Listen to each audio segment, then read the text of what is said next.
Yo, ooh, my hair is doing some stuff, huh? Interesting. What's up, everybody? I am waiting for Dom's call. We are going to just hang out, chat, uh, go over his matches from the Pro Tour, and maybe play a little bit of Amulet. We'll see what we have time for. Hello, good evening. It is only afternoon here, but you know, evening vibes in the studio is what we try to create.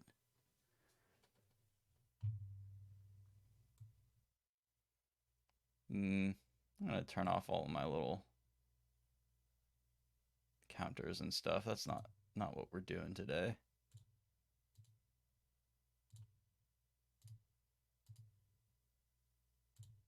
Boop boop boop. It is 8 p.m. in Europe. That is true.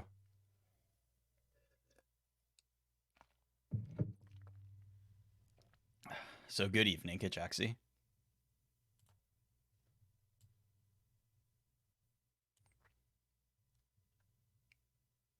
Seeker. Hi Lee. Lee, I'm sorry you didn't get to ask Dom about his worm coil engine choice in person.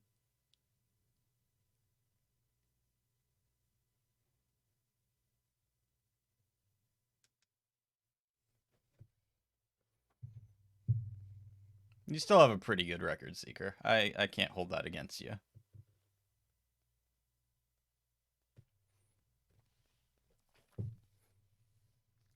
That's fine. It is a long episode. Well, Dom is just good, right? Like that shit is easy.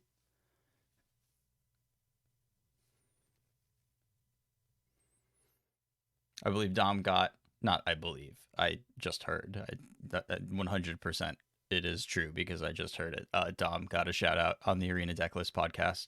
Jerry says that.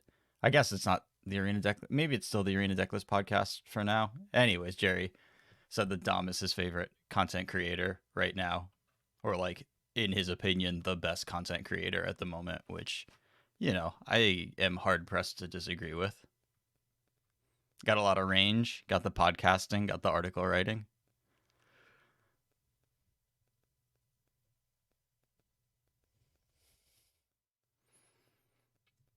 Yeah, you gotta find the vibe, find your flow at the office and see what you can reasonably do without anybody getting too annoyed at you.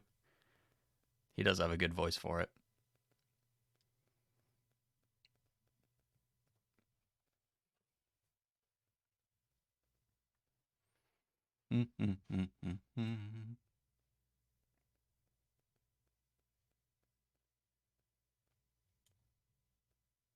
How's everybody doing? How's everybody's Friday going?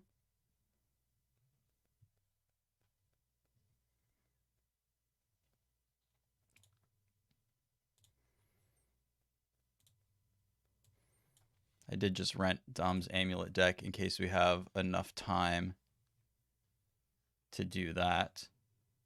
Here, let's switch over. Add deck, import this thing.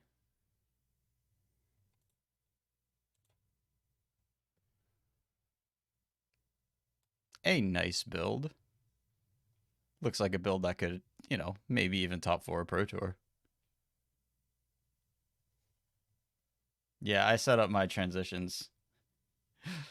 I probably should get put in like some animations, do like a little like swirly thing over it. But I don't know exactly what vibe I'm going for. I need to figure out like an aesthetic for the whole stream at some point. And, get a little bit of design work done and animate my transitions and stuff a little more in line. Hermes, I can answer that. It is the Gemstone Caverns.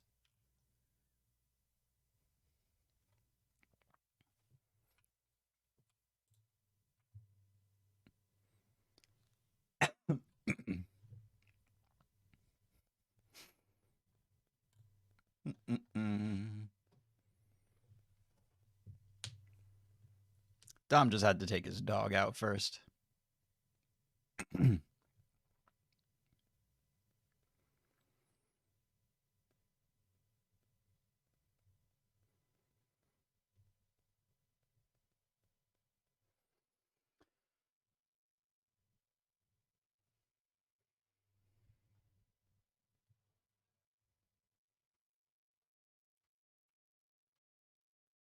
I think so. I guess I'm not sure.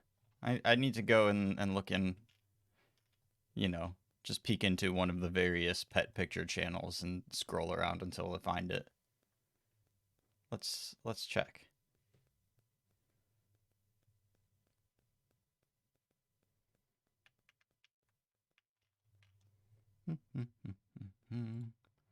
Dominaria's Judgment, pet pics.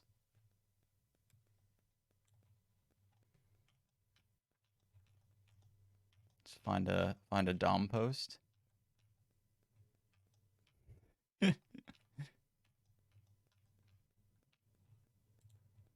Oh,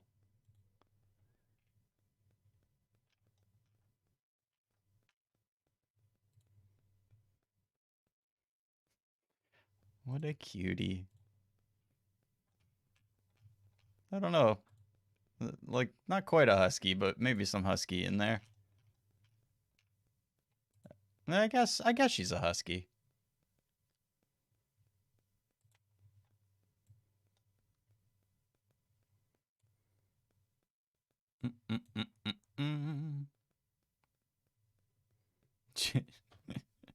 Hus- husky-ish, husky-like.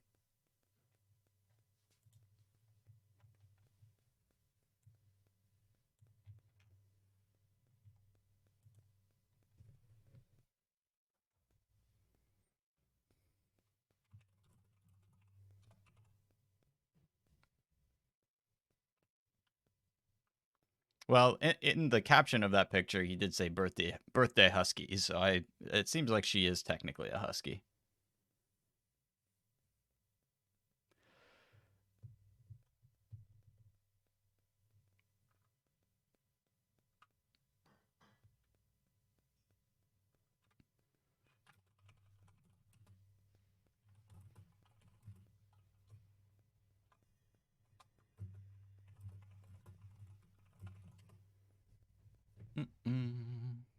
I don't know. Do I? Definitely don't start a match. That doesn't seem like the way to go here because as soon as I do that, Dom will be ready, and then I'll just be like, I mean, I'll just have to scoop the match, which isn't the worst thing in the world. A little bit of a spew, and the value oriented part of me, which is like 90% of my brain, will be like upset with myself.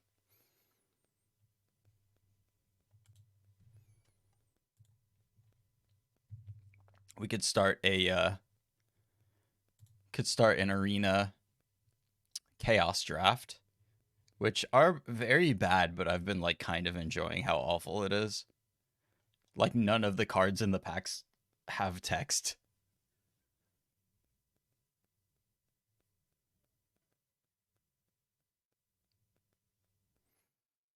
There's stuff that like you have to sacrifice an artifact to do it, and you're like, how could I possibly put this into a deck with like Power Stone, whatever it's called, the like one in a black removal spell from Brothers War? Just like, okay, well, none of these are cards. How does a multiplayer draft league work? That's kind of neat. You have to play like a 4-player game after you draft. I mean, Magic Online, not the greatest venue for that sort of activity, I guess, but Lord of the Rings Jumpstart. I had no idea there was a Lord of the Rings Jumpstart.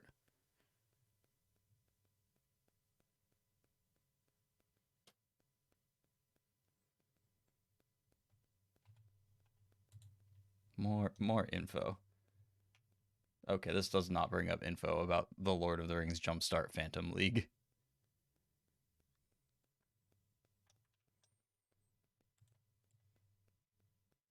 There's a Jumpstart in every set. Do they always have? I guess they don't always have new cards then.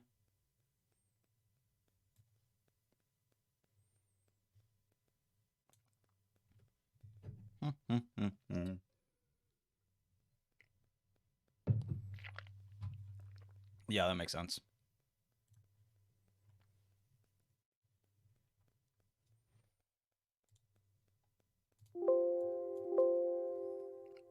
Sorry. Adjusting volumes and stuff.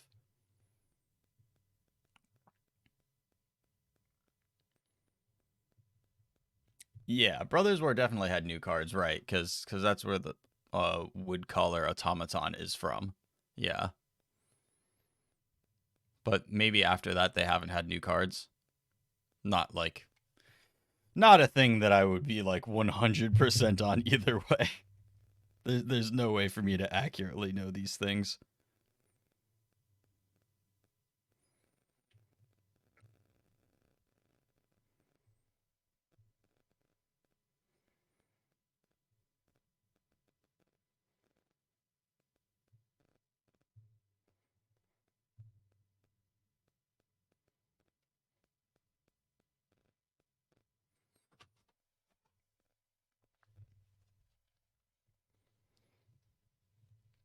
Well, yeah, we made it a mega-sized episode so that you could get even more enjoyment out of it. It's hard to stop talking when you just like I don't know. So a lot of times like we'll have guests on and we'll end up with a long episode because like they don't necessarily have an outlet for this sort of stuff. Uh even when we talk to Jarvis, like he's got his stream, but he doesn't always get to just sit down and talk through his thoughts on a format or something. So we end up going pretty long. But, Dom has his own podcast every single week, but he just still has plenty of stuff to talk about. It's yeah, pretty remarkable.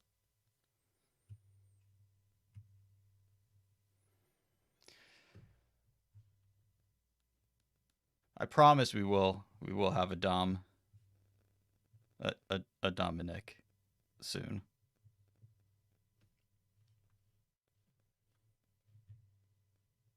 Having opinions is really good. I don't always do the best job of having opinions, beyond like relatively milk toast ones.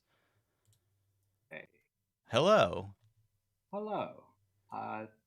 Just calling using the laptop mic. If this is sounding like too fuzzy or whatever, I can connect like an actual proper mic. But It is a let me little know. fuzzy. I mean, like, gauge how much effort it would take to do that, I guess. It's very minimal. Let me tell you. I literally just grab it from 2 feet away and plug it in, and then it figures itself out. So All right. Well, if let's it see. were 3 feet, I wouldn't request it, but two seems fine. Okay, I'll Oh my goodness, that's try and so switch much. the settings on Discord real quick. Microphone. Yeah, is that sounding any Yeah, that sounds perfect. different, but hopefully better? No, that sounds great. Oh Uh, no, I can't hear you at all. Hold oh, on. you can't hear me. Um, I think that's probably on Oh, your end then. you're so back, Chris. I'm so back. Perfect. Great. Fantastic. I don't know. I assume it's easier. I assume you'd prefer to not have video up for this one. I don't. I guess so. Yeah, like people know what my face looks like at this point. They don't need to see. They can see the magic, but my face is off limits. That's fine. I mean, we'll have your face up plenty if we're watching these videos. Titan, Whoops. far from his first Pro Tour. I'll mute that. For example, there you are right now. I guess I should share my screen with you so you can see exactly what we are looking at That makes sense. and not have to like be looking at the stream a couple seconds behind. There we go. And not that we have to like dive right into like what were you thinking when you kept this hand right now. We can chill for a minute. We can talk about how your last couple of days have been. Does it feel real yet? What? How has the post PT haze developed?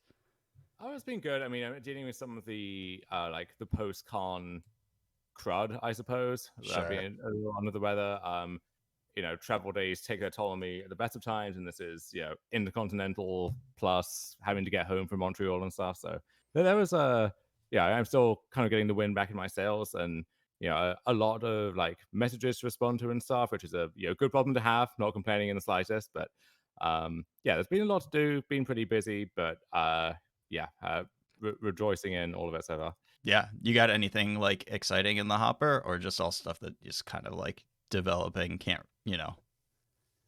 No, I mean nothing particular. I mean, there's a lot of just like articles and podcasts and stuff, and then I I mean, I have Worlds coming up in 6 weeks or what have you, so that's that has to be my focus for the foreseeable future. But gonna try and fit in some more just like magic trips and experiences, I suppose. And then once World is done, I can take a bit of a breather and just focus on other things for a little bit. What are the formats for Worlds? I don't know why I don't know this.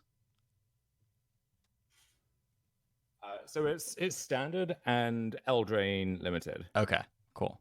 But notably, this is standard under the new rotation cycle, so we're not losing 4 sets at the back end. It's going to be, I think, Innistrad, Midnight Hunt forward still. So basically what standard is like at the moment, and then hopefully the new cards shake it up a bit. I'll be honest, I have not seen a single match of standard post Fable ban, so that's not a format that I'm aware of at all right now. Yeah, I'm starting from 0 to effectively. Well, 6 weeks. You got it. You got this. Yeah, I'm basically like the last part of the last batch of people to qualify for Worlds. Like there are some who they queued back in last October, November, and so on. Whereas me, it's like all very sudden. So gonna do the best I can given that constraint, but hopefully I'll take a week or two off. We don't actually have the cards from the new set yet, so we can take it easy for a bit, and then once we have the cards, just go full out and be as prepared as I can be. Yeah, and I assume Wilds of Eldraine will be as powerful as original Eldraine, so probably most of the old cards just don't matter at all. So Oh yeah, gearing up for Oko Mirrors 2.0. Right, of course. So I pulled up and I scrubbed through and I couldn't remember if you had a feature match in day 1. This is the first feature match that I remembered and could find was round 13. But yeah. I mean, I was in the gutter for most of day 1, and then also like not in the feature pod for day 2. So this really was the first chance I had, and I think by this point they were so keen to just have something outside like scam Tron rhinos on camera that it was pretty tempting. I think we'd had at least 3 Tron mirrors by this point, with like at least one more guaranteed for later in the Swiss. So yes, anything else? To say nothing of the top 8, yeah. Do you remember? Okay, so just starting to play. So Saga, Amulet. Do you remember what your hand was like here? Or and what are you thinking when you keep a hand against Evoke? Is it leaning very much into the don't mulligan against Thoughtseize decks, but kind of like dialed up even more? So I believe this was a multi-6 where like if I go to 5, it's pretty hard to know what kind of hand I want on 5, because if I'm just keeping lands and spells, those spells could easily just disappear to Grief Scam. Luckily, Andy didn't have Manic Blood Moon, so I don't need to have that on my radar. But the thing about the Scam matchup is they're so good at attacking on basically every axis, and that includes Blood Moon once they have access to those, that any hand that looks good could easily just be invalidated and fall apart. So you kind of need a hand that maybe is not the nuts in any particular way, but just has enough general stuff going on that once you trade off resources, you can kind of parlay what you top deck into something good. This hand is a weird case because I really don't want to go to 5 if I can help it. But this hand actually has a lot of upside. So I lead Saga, Amulet. So I'm going to have, by turn 3, either double Amulet or Amulet Saga, which means I always have a bunch of threats in my hand. I think it was at least 1 Titan, 1 Pact, and maybe I think I draw a second Titan or Pact in there somewhere. So if and when I find a bounce land, I can pop off, even if I get like Griefed or Thoughtseize or whatever. And then if I don't find, I have 10 bounce lands I can draw, and then you take out the Boros Garrison, so it's kind of 9. But then because I have Saga offering map, if I draw another Amulet or a way to like get another one, like a Gardens or something in the meantime, or another Saga, I can potentially just double those outs. And so, I have a resilient hand with a lot of redraws to the nuts, and that sounded like a good place to be. There is an obvious fail case of you just don't draw lands or don't draw the lands that you need, which is what we're going to see here. But then, yeah. We do know how this one ends up. But for those who haven't watched it, I guess we don't want to like fully spoil it. But I think that the like the only safe things are like lands in hand can't get thought seized and amulets in play don't get killed. So this does have at least one of those things. It does not have the other one though, which is it's spooky, but obviously amulet can make up for missed land drops. Yeah, I'm remembering some of it wrongly, I guess. I think, yeah, so my hand has, Ring Pact, and then I think I draw Titan or something, so it develops nicely. But it's one of those hands where most of the cards in my deck improve the hand in some way. Like if I just draw a normal land, that's okay for now.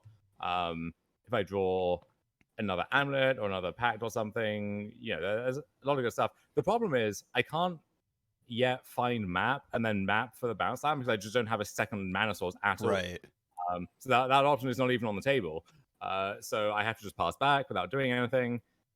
At least you know that he can't just Blood Moon you here. So that's not like a thing that, game ends on the spot pretty much if that happens, but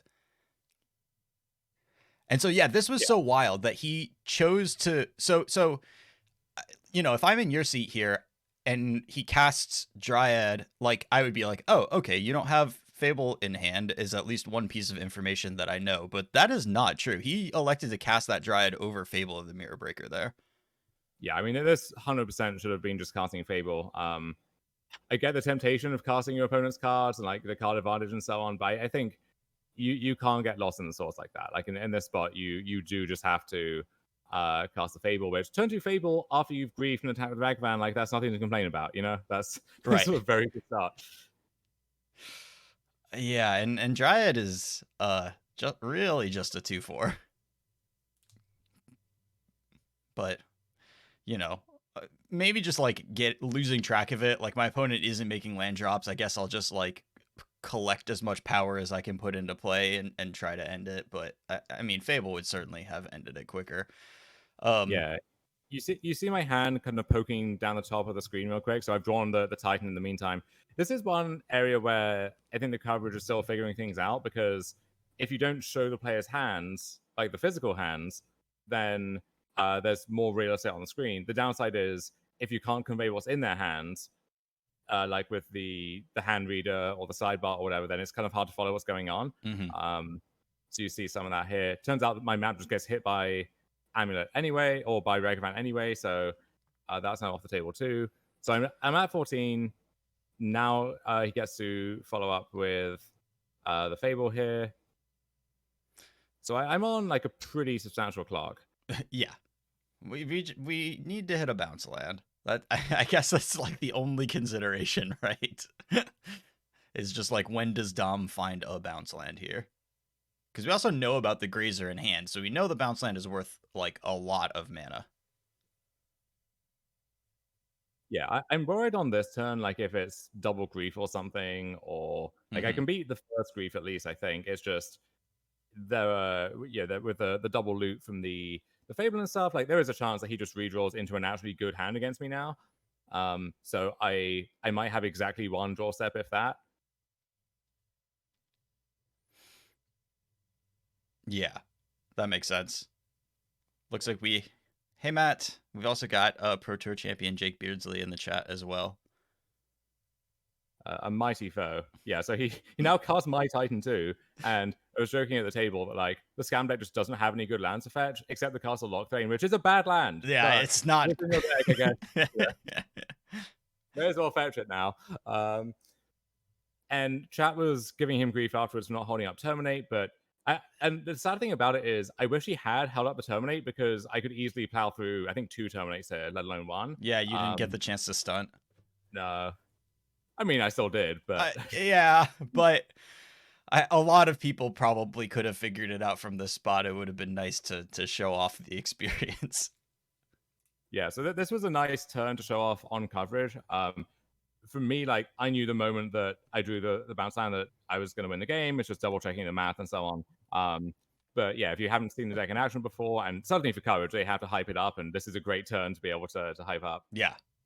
I mean, this is sick. Like, the like winning from literally 2 permanents in play, like you have been behind and losing the entire game, but now like in the like post, like I don't know, like like modern has been neutered in a lot of ways in the like stuff that you can do from nowhere category of things. You know, like a lot of the rituals are not legal in the format. Simeon Spirit Guide is not legal in the format. There aren't a lot of ways to like produce mana for proactive things out of nowhere, and like Amulet is one of the few decks that gets to cheat. So this is like a new experience almost for like what you're given what we've watched in the tournament. Only Tron gets to like cheat on mana in any similar way, but this is way more.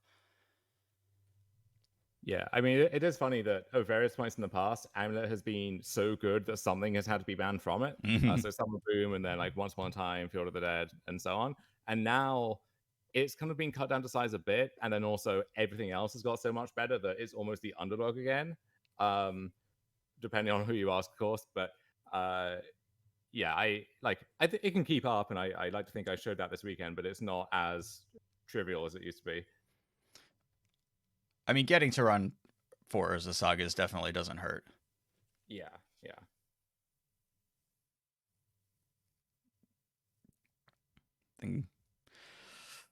Just a casual second Titan here. I guess the other thing as well is like, okay, I haven't made any land drops in my 33 land deck. What could be in my hand? It has to be Titans, yeah. Popping off.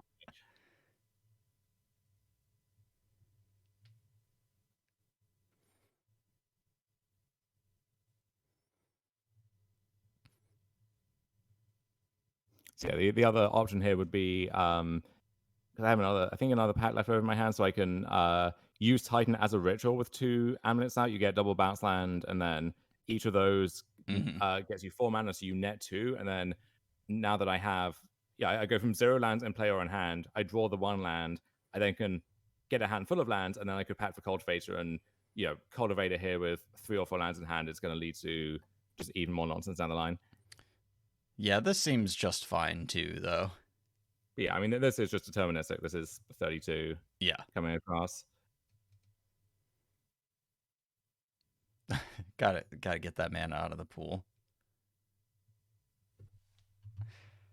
I wish they would use like the Theros full art lands or something as the mana counters, or something a little cleaner than these just stickers with. Yeah. These felt a little hacked together for put a graphic designer on it for a little bit, or just use like full arts of the Theros lands without the land bits of them or something like that. I don't know. Yeah, I think I was the first person to ask them for a land drops counter as well, so they had to quickly fashion one of those back of a basic land.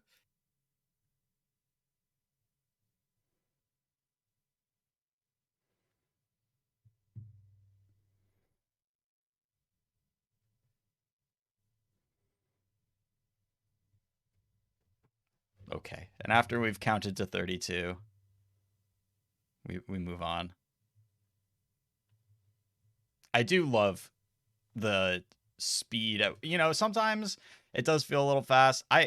Some people have commented that they like kind of miss the sideboarding sections and stuff, but man, I do not miss the shuffling between games, and going straight into game 2 like really feeds all of my like ADHD magic watching needs. Oh, it's so nice. Yeah, like just the raw quantity of magic that they showed this weekend, I think surpassed any of the previous PTs. So yeah, love to see that. Love the direction that that's going in general. All right, so post board, obviously he brings in some number of blood moons. What else are you thinking about like post board in this matchup?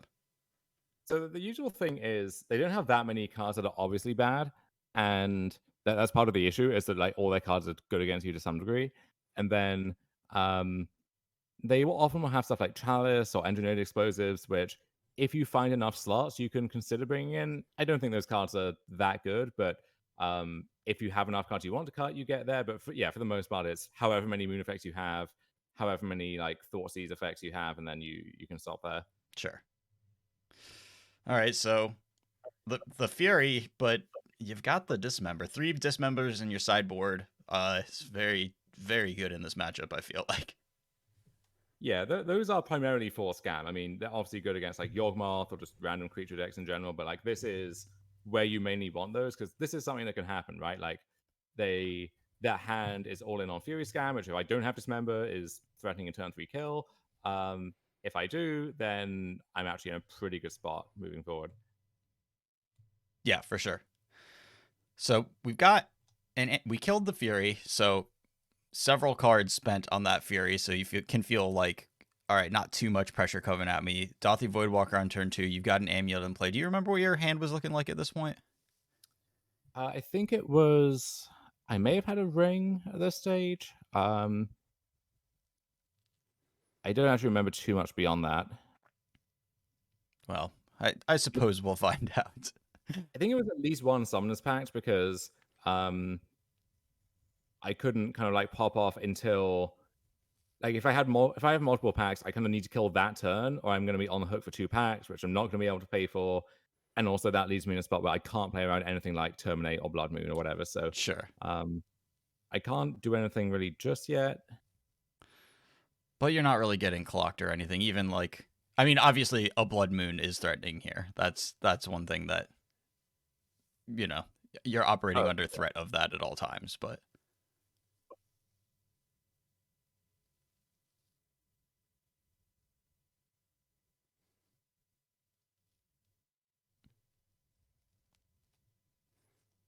so this is still a pretty nice curve from Andy. You know, has made a relevant play in each turn of the game so far. Like, one thing that can happen is if they don't have many cards to begin with and they have to shove on Grief Scam or Fury Scam, they just don't really have anything left. And so if you can answer that, you have a lot of time, but Andy's not giving me a ton of time here. yeah, every time my opponent has something else after they Grief or Fury Scam, I'm just like, well, that doesn't seem fair at all. I feel like you did plenty already.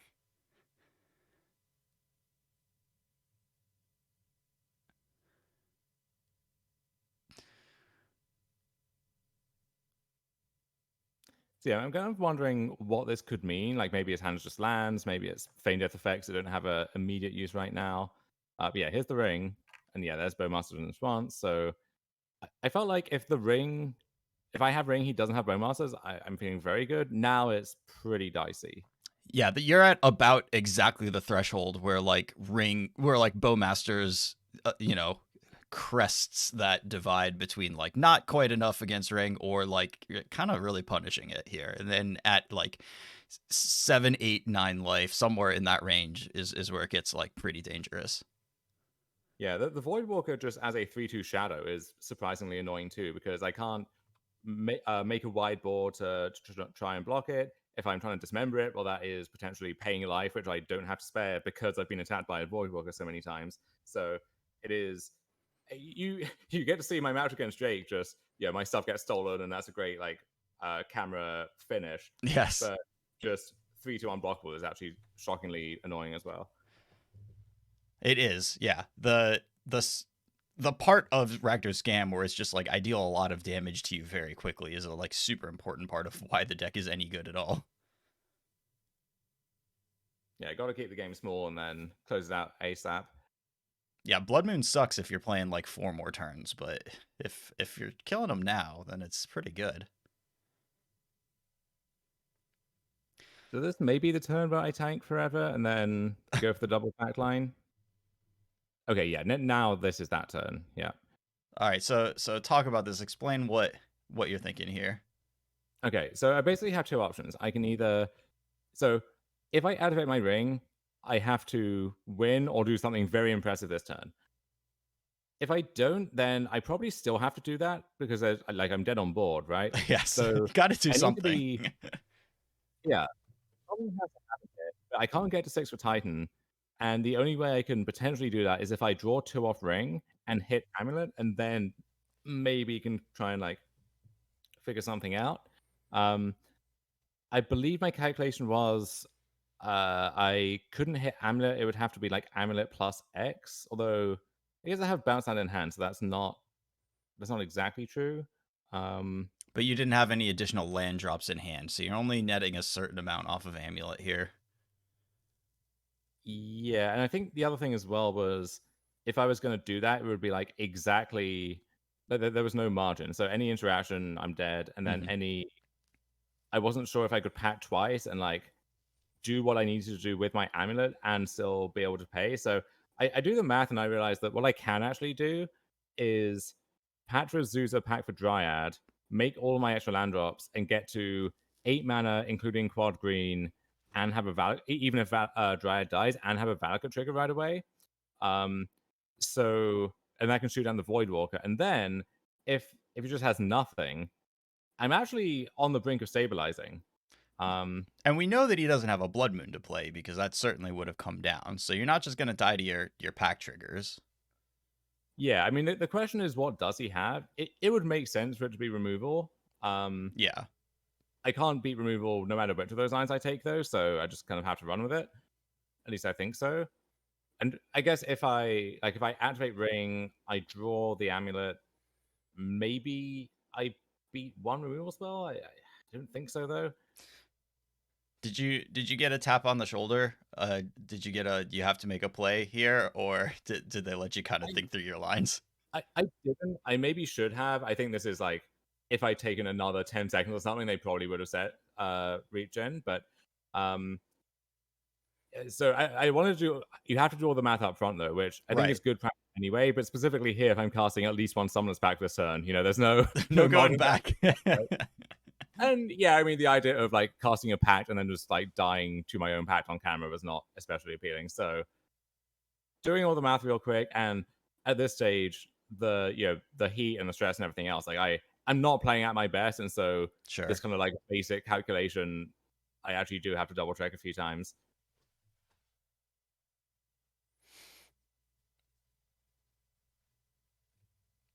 Yeah, I mean, this is not a window where you would hope to be trying to go off. You're just forced into it by the pressure on board, and so the lines are not intuitive because it's not something that you try to do with this deck very often. No, like I wish I kind of like just drawn a ring or something and be able to buy another turn, maybe see some more cards, and that would change the math on like getting to 6 for just natural Titan anyway. But instead, like I just kind of have to do this. The land drops card actually very important this turn where yeah. And that goes up to 3, and then we're packing for Dryad, casting Dryad, playing Valakut, and I had the bounce line left over. So if you just had nothing, he attacks with he actually can't attack, right? Because I'm gonna have a 2/4 after I kill the Void Walker, and then next turn I have Garrison, so I can just play Garrison 4 times. That actually wins me the game. So yeah, I figured this gave me the best outs for it. Maybe this was like a feign death, and then you get back to the Void Walker, but I can still block the other 2. So makes them have 2 specific things. I thought maybe it's like another Bowmasters or something. At least that's the hope. Yeah, and the fear is, I mean, like there's a lot of things that are very bad for you, but even just killing the Dryad is pretty spooky because then you don't get to do anything on your next turn. Yeah. Edgar was watching this, and he said afterwards he thought I should have activated the ring and just tried to find Dryad and maybe been able to like high roll this turn. Mm-hmm. Which, looking back, I see the case for that. I would need to think through like which of the amulet lines actually beat what I'm scared of anyway. But yeah, he had Fury Ragavan rolled up, which I think is enough because so my Dryad dies, he attacks with the Orc. I go to 4, I then go to 3, have to pay for everything. And then I have to chump with the Azusa. I go to 2, I go to 1. So if that's all it is just kill Dryad. Yeah. I'm not totally dead, but it's very dicey. But yeah, drawing the feign death is just game over. Yeah. Oh yeah, Kane, I wasn't responding to you. I was just talking about the window of like what Dom is capable of pulling off here, which is, I do weirdly wonder, in a world where you can speed up the coverage games because they're pre-recorded, like, is there a little more lenience because you're not making thousands of viewers sit through minutes of dead air or something? Like, there probably shouldn't be, but realistically, maybe there is. I don't know. Yeah, I don't know. I mean, I think in an ideal world, the judge would only be, encouraging you to make a play like I don't know how much I want the fact that coverage is part of the cover. This is around that coverage is covering to be like relevant to that either way. I would kind of want it to be like, what is our objective? Like, this is an appropriate amount of time to spend on a turn, but obviously that's always contextual. So I don't know if that even makes sense to say. Mm-hmm.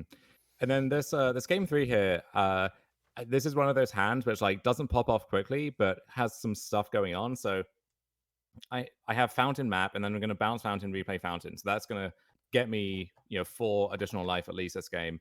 And then if I'm able to parlay that into like Ring or something, or I draw Azusa or Dryad, like my hand gets pretty good. So my hand, if you just look at it, is kind of a weird keep, and there are lots of openers Andy could have where he just kind of rolls over me and I don't do anything, and people wonder why I kept the hand. But I think it is a kind of hand you have to keep against them. Right, And and I mean, him with how much are the- you holding your breath when your opponent goes turn 1 Ragavan, turn 2 3 mana? Oh, a lot. Yeah. And this opener is actually not that scary from Andy, but let's say I'd kept a hand that was trying to like lean on double amulet or something, and you see the 2 explosives in his hand there, like a better hand could have lost to what he had. And it's hard to you basically just have to hope their hand just has this mismatch against yours, basically.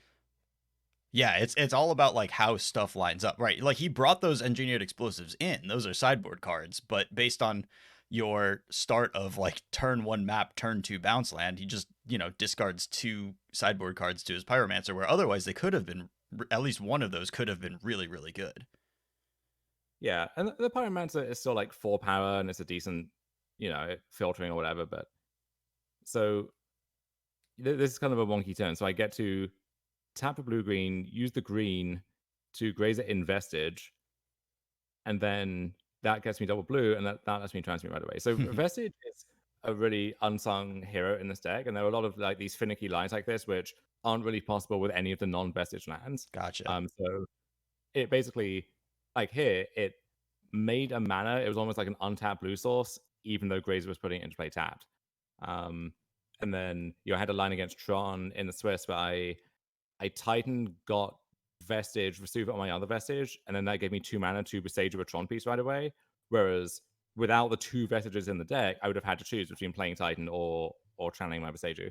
Gotcha. Yeah, I mean, it does seem very like, one thing that we saw from the Tron decks is like how intensely they're built with the games that they're getting Boseju'd or don't have Tron for whatever reason in mind. Like, there's a reason that we have all these O stones and all these One Rings, and a big part of it is like people are okay at keeping you off of Tron, and like Crumbling Vestige as part of the like, I don't have an amulet in play, but I need my deck to still function reasonably when I don't have an amulet in play, does seem really important.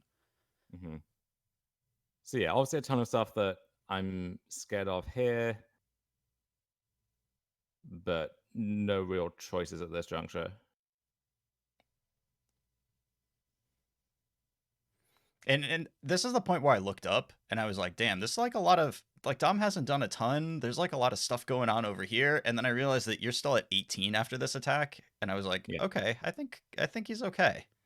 But this Blood Moon is a big deal because I have the map, so I can get either Forest or Boseiju, but I need to draw Mm-hmm. one of those first so I can then get the other one. And it makes sense to wait rather than getting one and then locking yourself into having to draw the other. Sure. So I'm just like, I hate to see that Blood Moon have a decent number of outs. And like if I drew Ring that turn, for example, I still feel pretty good about my spot. Just draw like a Titan instead, I think. Have to pass a turn. Yeah, it looks like you've got Titan Pact Vesuva in hand at the moment. So feeling a little like up against it right now.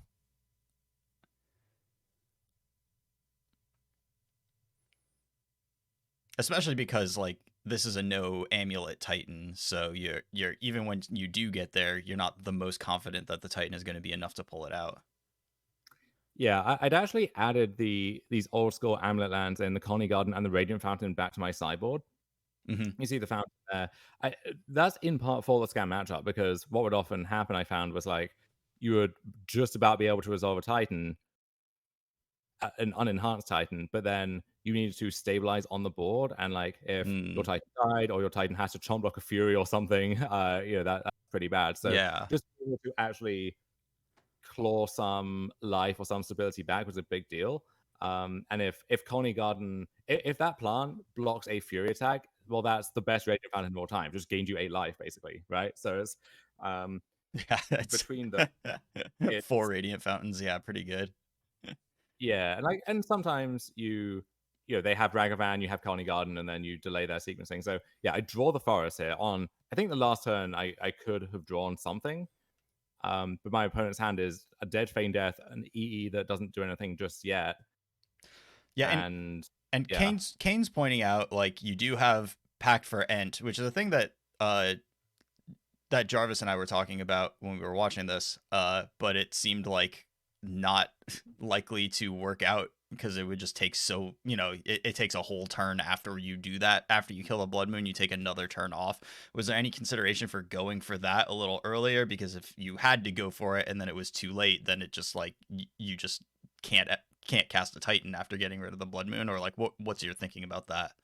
yeah, I was considering it, but I think the timing didn't work out when I was looking through it, and then I'm leaving myself very open to like, I mean, another Blood Moon's going to win the game either way, probably, but like now if I draw the ring, it's not actually a good draw necessarily, or Hmm. I think this gave me the best chance to actually win the game from this spot. I also was not convinced if I did that and I just one Titan is my only threat. I wasn't sure that would be good enough. Whereas now I Sure. actually kind of see a route to the finish line if I get to untap here. Yeah, and he did spend a terminate on a grazer to get some damage in a turn ago, and so I don't know if that communicates like, oh, maybe the route is clear for this Titan, or maybe he has 2 terminates and just was able to spew one without feeling too guilty about it. Yeah, it's quite polarized, right? It's either a sign of strength or a sign of desperation, and probably not anything really in between. Yeah. So he's also developed this engineered explosives. So you no longer have like amulet top deck as a way to like really get there. So what are you thinking? What are you hoping to draw at this point with that explosives in play? So ring would be nice. Or like if I draw Dryad and can like naturally start shooting stuff down, that would be fine. Another Titan would, or another threat would give me more freedom to use the first one just to stabilize. Ideally, not having to go through a pact at any point. Right, right. That makes sense. If I guess even like if I draw a Beseju, then I can. There's more room to just get the lands that I want this turn and not be dead if he finds another one. But that's playing around another moon is going to be pretty difficult at this point, regardless. Yeah, definitely. Um, and you are up against it life total wise. I mean, 6 power in play for Andy. You are at 6 life. So, you know, got to figure out Yeah, what is your best route to not take lethal combat damage, especially in the face of just like a terminate or something simple like that. right. I mean, drawing the end would actually be pretty decent as well, I think. Yeah. On either end, but yeah, so one thing that Tristan and Simon I think briefly flooded was Amulet with like 3 castle as a way to show up the scan matchup, and that sounded really cool to me. I was going to play that in the rebound PTQ on Sunday if it came to that, but luckily it did not. But forward, that's going to be one of my kind of Amulet experiments on that list to try at some point. Yeah. I mean, I am definitely a generous Ent supporter, so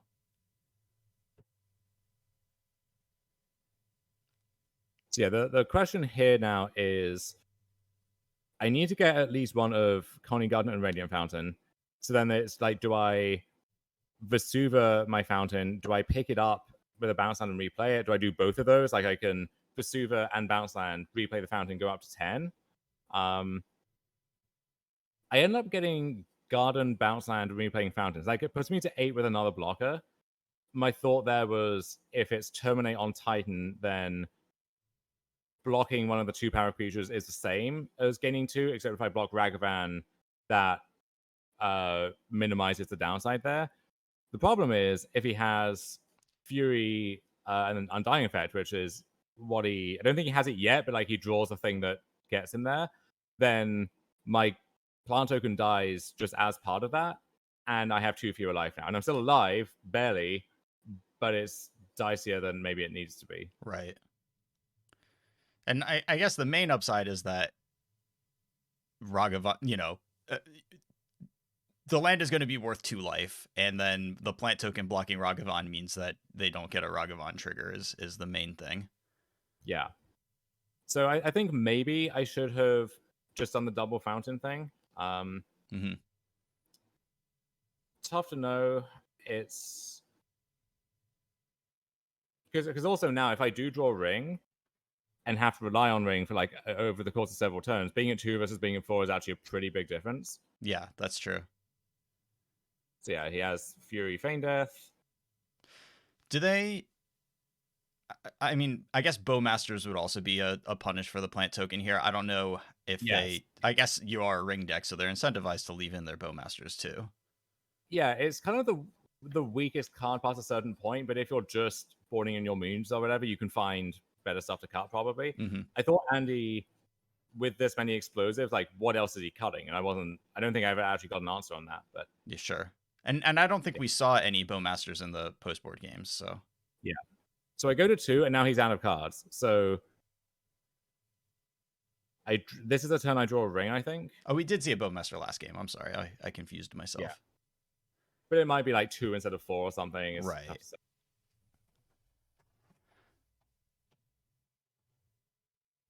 So the upside is you did survive the turn after getting Titan in play, so you have a lot more mana now.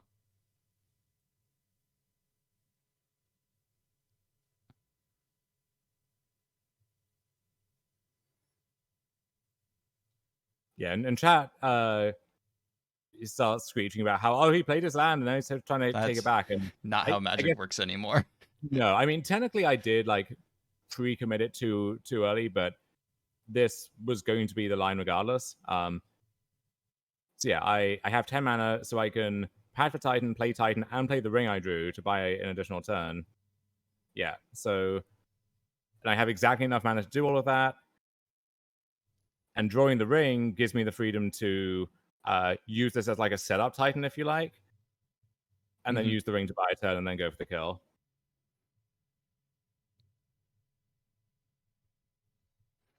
They don't realize real pros have take backsies. you do have take backsies in the case of just playing a land, which is an action that doesn't use the stack and you can't gain any information from, and you don't, if it were Colony Garden and you put a plant into play, that would be a different story.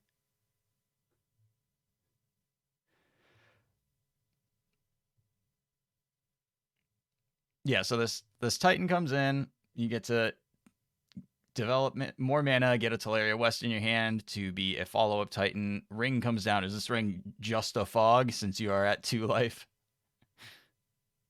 Yeah. Could you like stop sharing and then reshare? Oh yeah. Quickly, like just bugging out a little. Oh yeah. Yeah.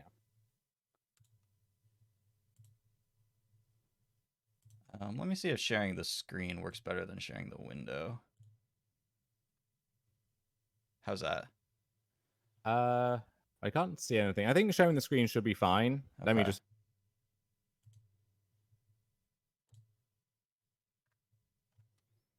Okay, try again now.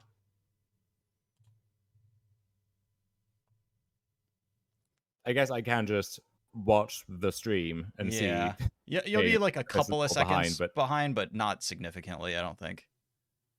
Yeah, I'll just do that then. All right.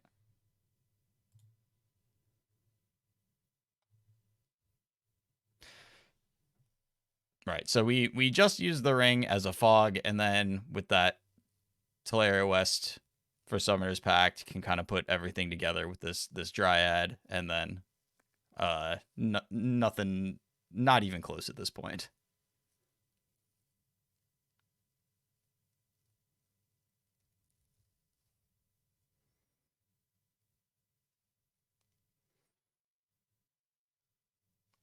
Dom appears to be muted right now. I'm saying that both to let chat know and Just hopefully Oh, there Dom we is go. aware of Yeah. that. Okay. Are we gonna get? Am I back? Yes, you How are. back You am are I? back. I'm just gonna ask: are we getting? Oh no! Did we do finger guns? Did I miss the finger guns? Or was that a different? No, this is that. This was That was finger. the semis. Yeah. Yeah, that's right. That's right. Okay, but we were machine gunning you down, machine gunning our opponent down there, Yes. and then yeah. So that's the only Swiss match that you were Yeah. on coverage for, I believe, unless I missed one. I was very briefly for round 16 when they do the thing where they have the 4 matches playing all at the same time, and then it like folds out into the screen for the match they're covering. But that was also the round where the Hayne match went so long that they couldn't actually go back to any of the others. So yeah, my win in didn't get featured, but frankly, it was pretty dull anyway, which was good at that point. I wanted Yeah. a nice, clean, easy win as opposed to something I had to work for. All right. So on to Sunday. So 212. Don't look, chat. Spoilers.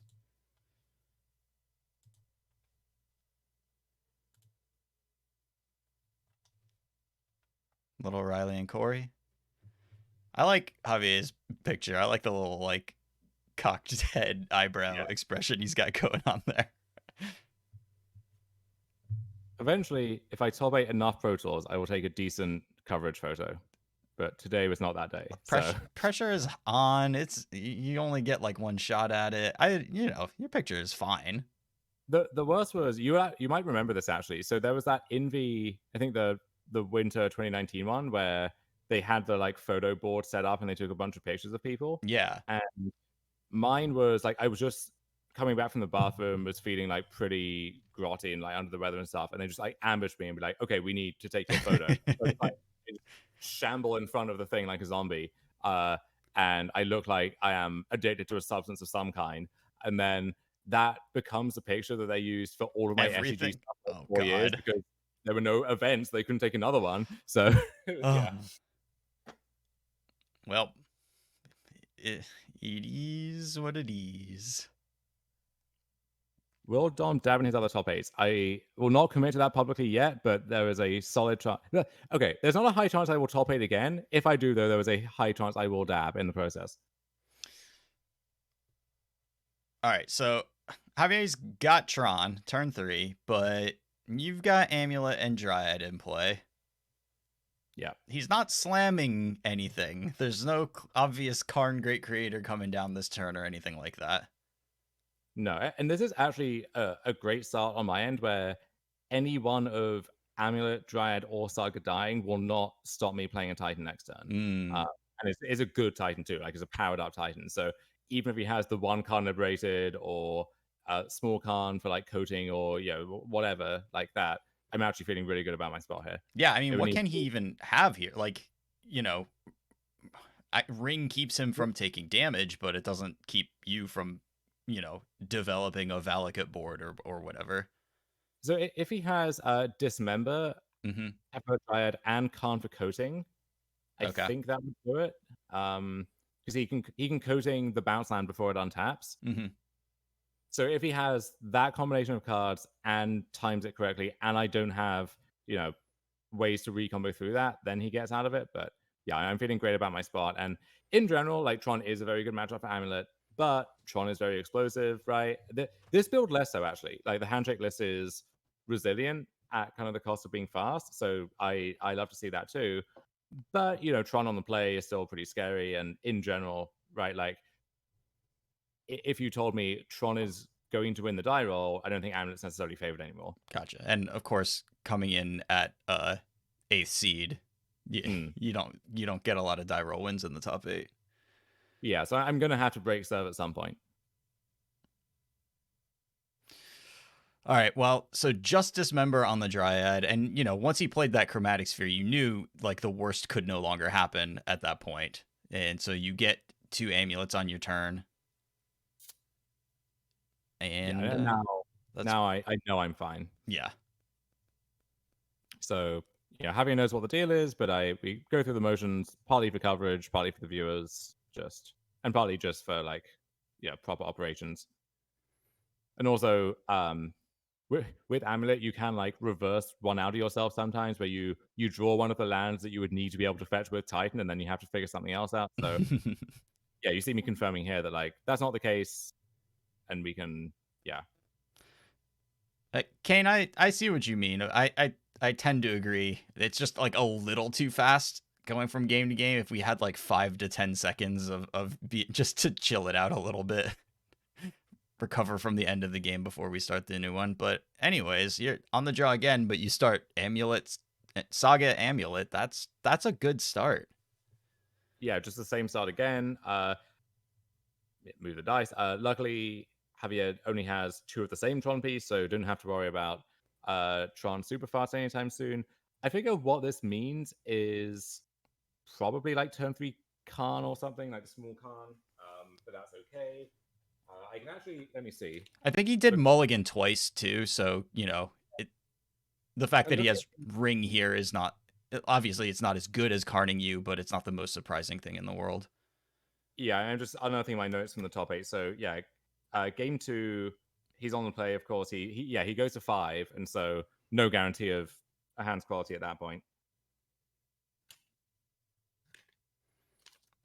3 amulets.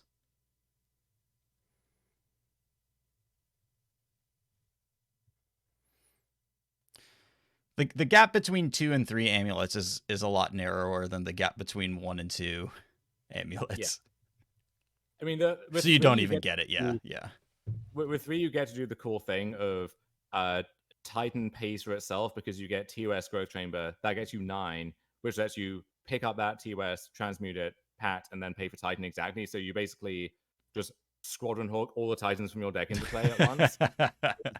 But yeah, for the most part, like 1 versus 0 versus 1 is obviously a big difference. 1 versus 2 is also a massive difference that like I think people underrated at first when thinking about gardens in the deck. Mm-hmm. 2 versus 3 is just the cherry on top though, for the most part. Right. Just lets you do goofy stuff. Yeah. And here I actually do need to get the map to find the bounce land. Gotcha. The map making a very good case for itself over the course of my features. And yeah, I have this is one of those spots actually where Dryad would not get me to 6, but any other ramp spell would. So that's why you saw people trying to cut Dryad from the deck when Gardens were spoiled, because like there are some of those spots, but Dryad is just so good. I really don't think you can justify that in the long term. Gotcha. Yeah. And then yeah, we were sitting there just like, there's got to be another ramp creature. There's got to be another land drop coming, and then the classic Summoner's Pact for the Sloth as a ritual. Oh yeah. Could also be Azusa, but that plays into Dismember potentially. So sure, this is safer.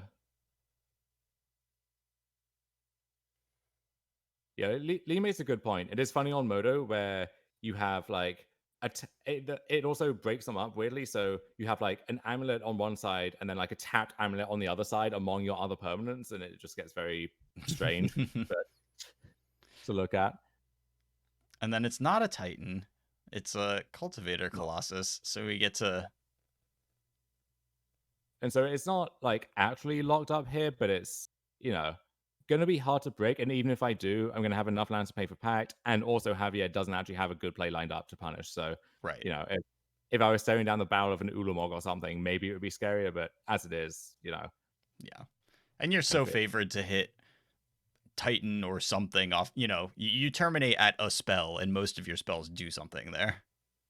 Yeah, what Cultivator means to shortcut it basically is you count how many lands you have in your hand, you draw that many spells, and then any lands that you hit in the meantime also come into play. And sometimes those lands can be spells if it's a T-West or a Valakut while you have a Dryad or something, but that's a way to like understand what the card does at a glance. Sure. Stone Brain. So what does this Stone Brain mean? How important is this Gemstone Caverns hitting? Okay, let's pause real quick. Okay. So let's yeah. So Gemstone Caverns, okay. This actually let's pause if we can. Yeah, this. I've paused. It just may Okay, not have yeah, caught up on the stream. yeah, I don't know exactly how far it is behind, but yeah. So this is a very weird spot. The Gemstone Caverns making a rare appearance, giving me the chance to actually throw this game in a few different ways. So if you look at what happened on this turn, so I have Gemstone Caverns, I have I play Saga, and so going back to my turn one, I now have 2 mana. So I have Beseiju and Terra Sun in my hand, I think, at this point. And so I have a lot of options. So Javier led on Paraplant map. I could just tear the map immediately. You know, if he kept like 2 Tron pieces map or something, that might cut him off Tron for the foreseeable future. And then once I don't do that and I pass the turn, he plays Saga, plays Stonebrain. And so I end up Terra Sundering the Stonebrain. But what I also could have done, which I didn't catch until like immediately after, and then it was too late, was in response to the Saga trigger, I can Terra Sunder the Saga. And the fact that he is playing Saga on 2 very strongly suggests, I think, that he doesn't have another land he wants to play instead. Or if he does, it's going to be like a second power plant or something. It's not going to be a route towards Tron. So I think you can make a case for any one of those, and like obviously the choice of do you Stonebrain do you hit the Saga doesn't come up until you've already declined to tear the map, so they are downstream of each other. But in the end, it actually kind of works out because the Stonebrain is a problem, and I get to Terra Sunder it. However, if I had teared the Saga specifically, he actually didn't have another land in his hand, so there's a good chance he just has to pass. And I get a lot of time. Whereas if I had teared the map, as I think could also have been the correct play with my hand, he just gets untapped, plays Saga Stonebrain, and then actually I'm under the gun. In part because, as you see there, Colossus with the card I exile to my Gemstone Caverns. So if my Titans go away, I don't actually have a serious threat anymore. I have to Dryad plus Valakut or something, and that's going to be very difficult to do. So the way it played out, I actually get to tear the most high impact card, but already within 3 combined turns of play, I've had a lot of tough decisions. It's almost reminiscent of some games like Legacy or Vintage or something, where it's all compressed into a very narrow window.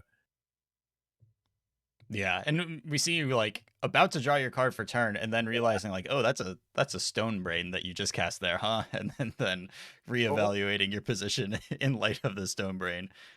Also realizing, oh, this is a Saga which I could have Terra Sundered, and maybe now I've just Gotcha.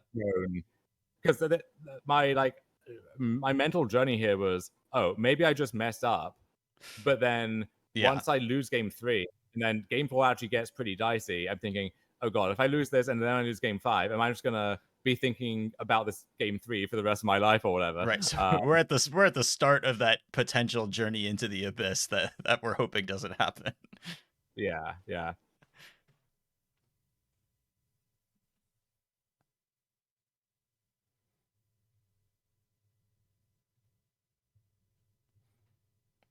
So Javier's turn 3. He's mapped for a second Tron piece, casts a Haywire Might, but doesn't have any mana up for it, so he doesn't have the opportunity to eat your land before it finishes. No. But my problem is I can't really punish that. I don't have a ton going on here. Right. Because the thing you get with Urza Saga is Amulet, which Haywire Might also can kill.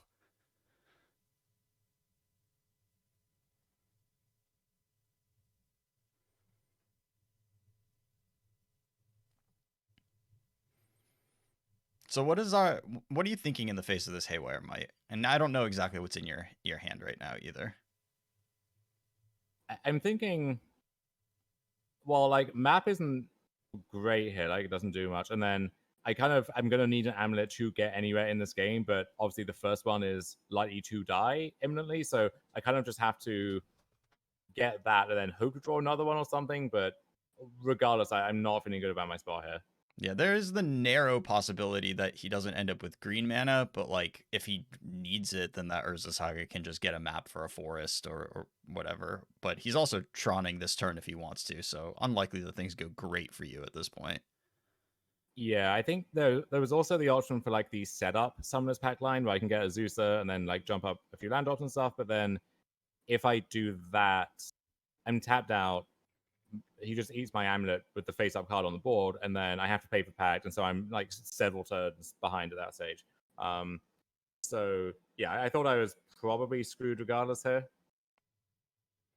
Yeah, but got to do something, because if he just like makes Tron is gonna play a Karn or I guess you're like your best case is that he doesn't really have anything going on. He like maybe plays a ring or something and doesn't quite get there. So you have to at least develop assuming that his hand is bad.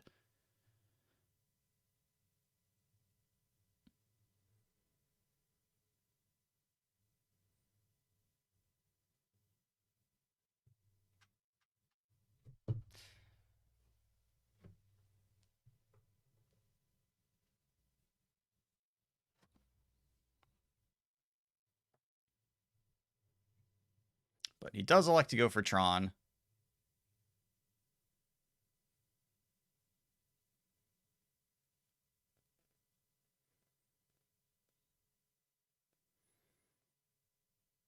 And then his hand isn't the scariest thing in the world. A couple of Oblivion Stones dismember for the Azusa. And then the ring, which is not a Karn, but, you know, we'll get him there eventually. But that does put you under some pressure to find something to do. And unfortunately, you're paying for a pact on this turn. Oh wait, so I did do this, I guess. My my memory's already shot. I don't know. Yeah, well, once the ring came down, I figured like, okay, he's gonna draw so many cards by the time I get to do anything again that he almost can't brick enough Yeah. to let me survive because he has Tron, and so lands are good and spells are good, and so yeah, I'm in the hole here. Yeah. Right, and you know you can't do anything with this amulet this turn since you're paying for the pact, and you're just like hoping that he bricks like incredibly hard here.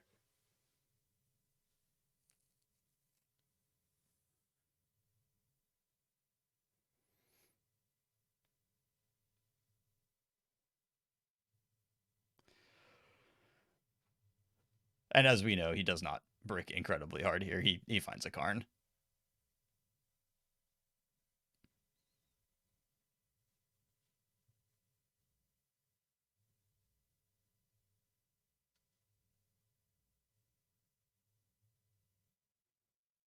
Stonebrains you, and your cultivator's already gone.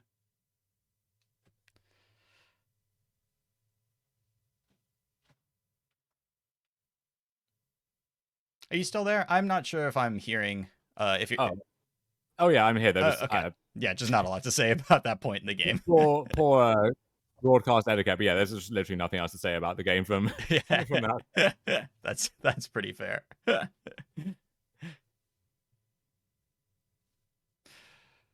All right, so going into game 4, wondering if it all comes crumbling down from there. So this is the hand I think long and hard about because it's not the nuts, and I could try and roll towards the nuts, but it seemed like I had enough stuff going on. So I have Saga Gardens, Beseju, Ring, and then some other pieces. So like I do need to find stuff, but it feels like there's a lot of stuff I could draw to, but I just really get to pop off quickly. And yeah, Javier has the Stone Rain again, and I'm not actually going to be able to do anything about this here. There were so many natural Stonebrains in this tournament. Yeah, it just happened on coverage so many times. Yeah, so this is a turn where... Yeah, okay, so what do I do here? So yeah, I get Amulet, and then... So I think my issue... So I could brain the... Or Besage the brain. Mm-hmm. I think the issue is... Firstly, that I think that was my only actual green source. Like, I have Gardens as a Shimmering Grotto or whatever, but then if I'm keeping Gardens around, it's not a second Amulet yet, and then without that, it's going to be hard to do much more. And so I figured, I think if I let him Stonebrain me, okay, I lose my Titans. I still have outs towards Pact or Colossus. I have Dryad to like make that good, and then with the ring as well. If he's taking a turn off and I can land the ring, I'm gonna find one of those cards eventually, probably. Whereas if I like, let's say I hit I would sage with the brain here, and then he goes up to 3 right away, and then if he just has a ring or a card or something on his turn, he doesn't even need Tron to do that. Like, Right. any Tron yet. He just needs any land. And then I'm pretty far behind, I think. So Yeah, I mean, I think it right. You kind of have to like flip it on him here because if Bozasia the Stone Brain and then it's just I have time walked myself to it like pretty badly, maybe double time walk myself. I don't know exactly. We'll have to ask Mike Flores, but like killing the Stone Brain just puts you way behind on tempo in a way that could be just unrecoverable at that point if he plays a 4 on his next yeah, turn. This way you get to be the one that plays the 4 kind of for free as your opponent takes a turn off to cast the brain and then another turn off to activate it. it also removes a land from my hand. So I would have the Vestige still, and I could like Vestige into ring next turn maybe, but I'm down a resource and I don't have many of those to spare. Mm-hmm. And I figured also with Dryad, like if I get to, let's say, play ring, play another land, I have Pact for if he has some like big hitter or something. The error in that logic was that if he has Dismember, I just die on the spot because I can't pay for Pact unless like I hit something very specific off the ring. And so what's going to happen in a turn or two is I end up not actually pacting his Khan in a spot where like that is the most realistic thing for me to be pacting at all. So I should have kind of seen towards that possibility, I suppose. What's the general like? You obviously have to bring the pact in this matchup. What's the general assignment of Pact of Negation in this matchup? I don't know if it is obvious that you have to, but it's. I think the ring itself is like kind of sus in the face of Khan, and it can be kind of a slow card. Sure. And then Pact, like if you just have a slower Titan draw, you play that, and you play your Titan, and then you can Pact the follow up. And then if you get to untap with Titan, you probably win, as opposed to Gotcha. you have Titan, now they have Khan into whatever, and it might be difficult. Gotcha. So it's actually pretty marginal. I could be convinced you don't even want it, but it has a specific role. Sometimes you like transmute for it to lock up the game officially. Mm-hmm. So yeah, I draw Saga, play land for the turn, play ring, draw a card. A Needle is on Boseiju here, so I can't actually cut him off Tron and just have to let him have it. Which is spooky. The other thing, so as CB mentioned in chat, so I can, let's see, I flip with Saga, I'll pause. And then I play Slayers. No, because if I just have Slayers and Gardens, I need to pay a mana to get a green mana out of the Gardens. So I would just have one left at that point, unless I'm miscounting now again. So that was last turn? Yeah. I can back up. Yeah, because I would just have... Oh, Dryads in play, of course. What am I saying? Yeah, so that's exactly the same like mental lapse I made in the moment, I think, which I just made again. I'm trapped in a time loop. Sure. Yeah, I somehow taught myself into I have to do one or the other, when I could have just done both. So with that in mind... Wait, so it's... Which spot is it? Are we talking about before this amulet dies? Or before this saga dies, I mean? Here, yeah.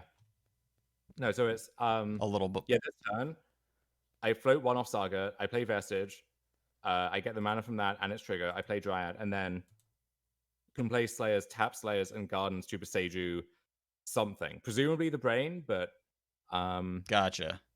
Yeah. Alright. Well. But that also carries its own risk with it, because then I'm... Yeah, I mean, it's tricky. There's a lot of lines with this deck is a thing that I am coming to a conclusion that I have long held, but is becoming even more obvious.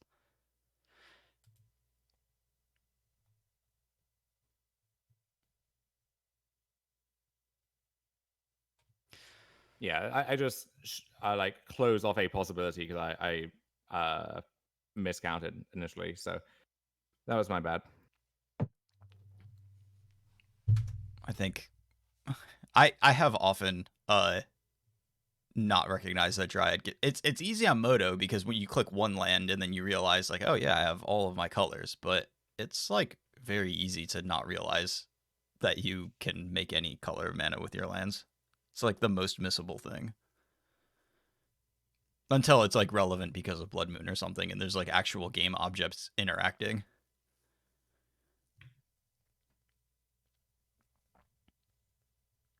Yeah, as I said, I did not bring my A game for this tournament necessarily. So I don't know. Seems like you did well enough. yeah, and I think there's a case of like the stuff that you do right or don't mess up seems pretty obvious, and then the stuff that you do mess up really stands out. Right. So you can't like be too perfectionist in that sense, but I mean, I do like go back to just the number of perfect games of Magic played is like vanishingly small, and you can go back to like any game, and if you look at it with a magnifying glass, like you'll find mistakes, and it's just like they are going to happen, and then every top 8 game is going to be gone over with a magnifying glass, and it's just like, but making mistakes, whether they're smaller or bigger, however much impact they have on the game, is like, it's just something that happens, and it's also an important part of like why Magic is good.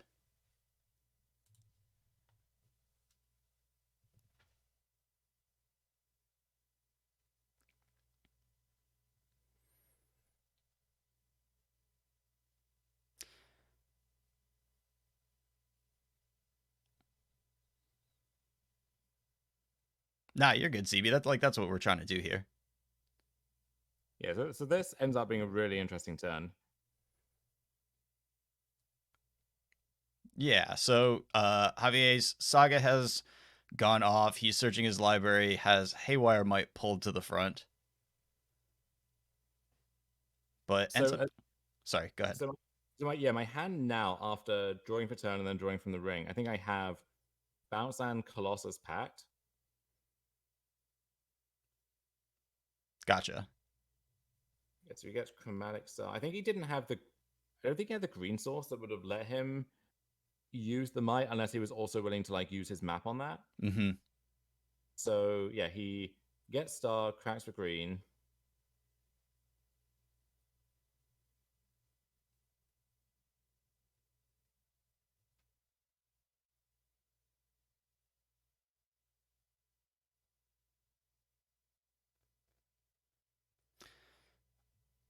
And then leads off with stirrings. I think need or wanting to find Khan.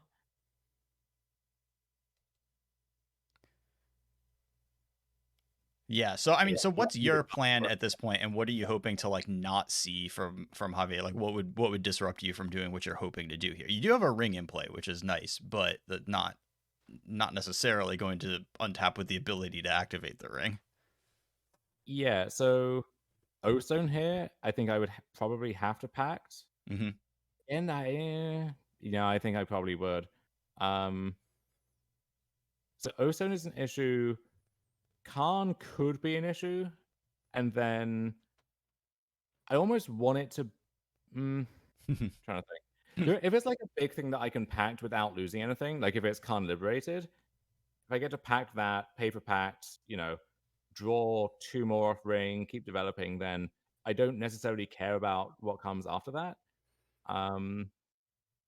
There's stuff in between, like Leveler would be weird because no, I couldn't pack that assuming it destroys Dryad because then I would just die. But Yeah.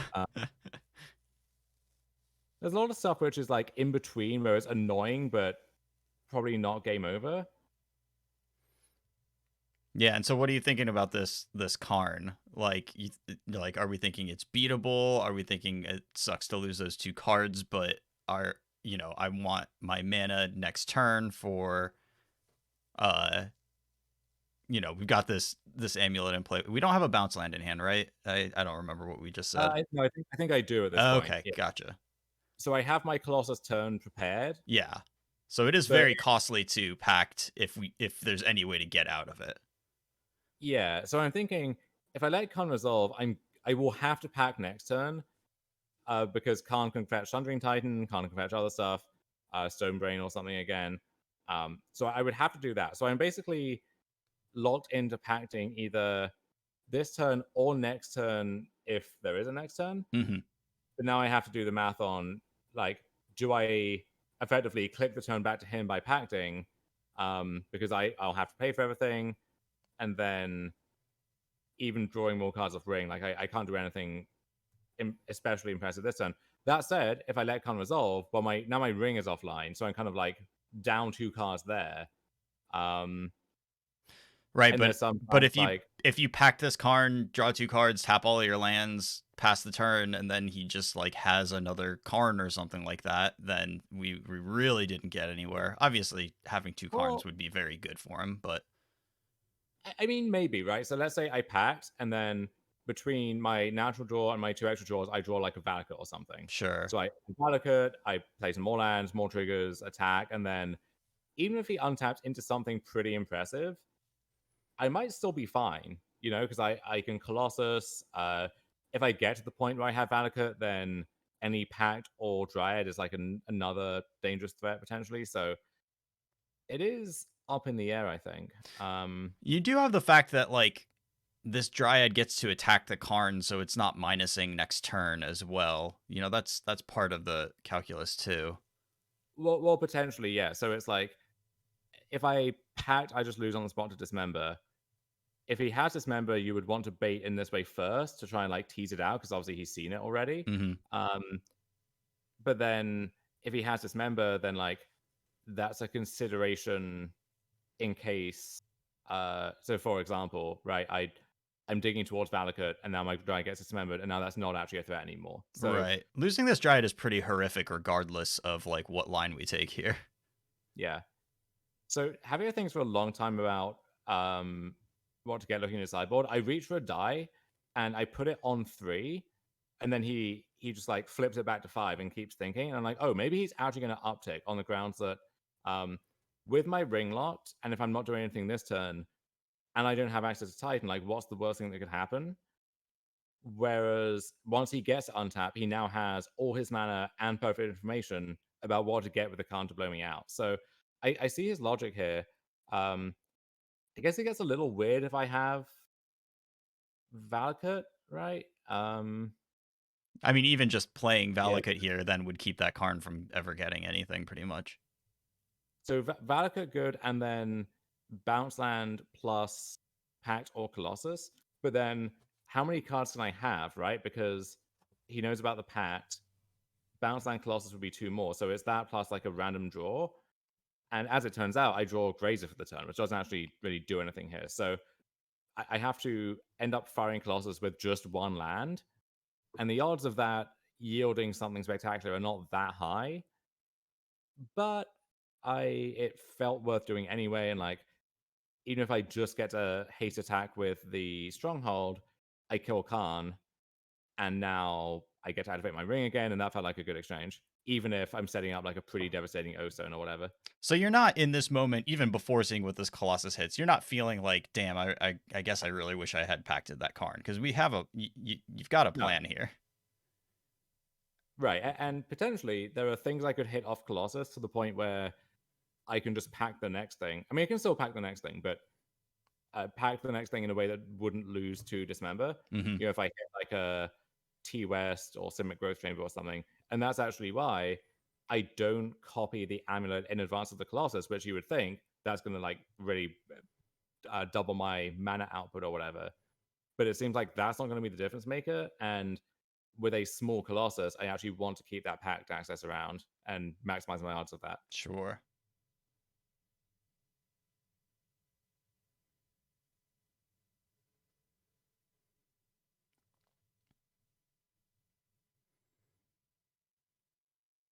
They go up to 4.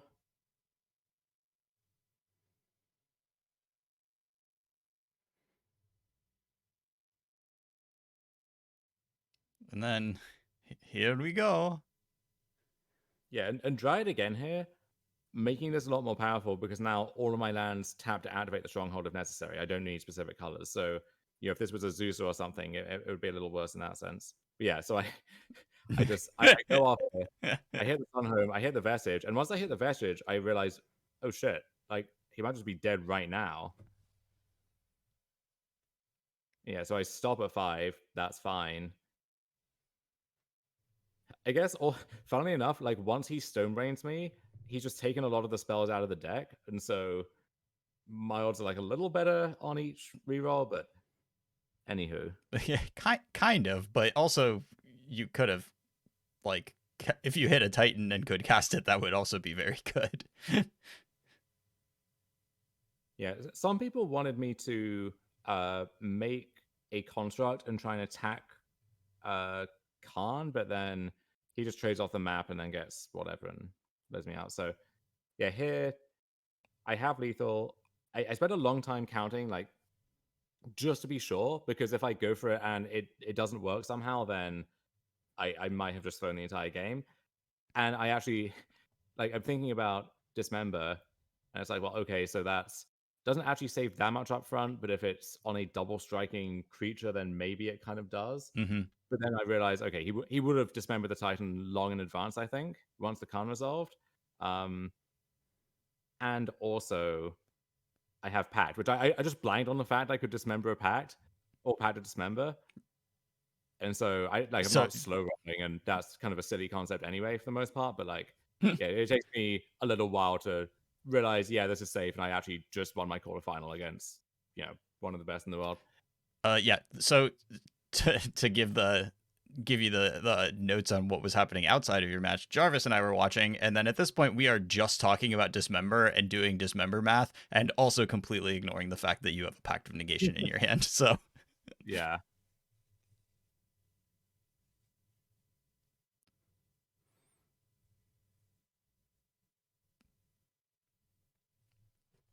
but ultimately, yes. The way that this game ends, the Colossus is tasted up, gets double strike, and then Javier doesn't even have the Dismember. So the whole thing that we all spent a bunch of mental energy thinking about that was irrelevant was not relevant.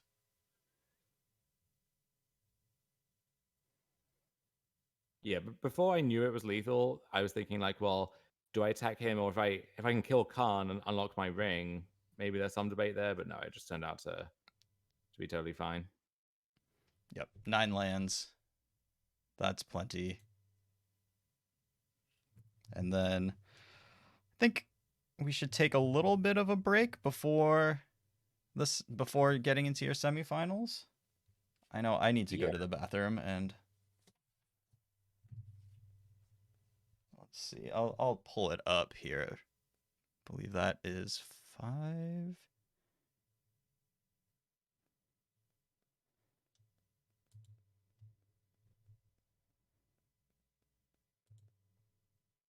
Yeah. All right. We can give it a couple of minutes. I'm fine. 3 or 4 minutes, and we reconvene. Yeah. Okay. Sounds good. Perfect. I'll put an ad up. And yeah, we'll be back in just a minute. Thanks, chat.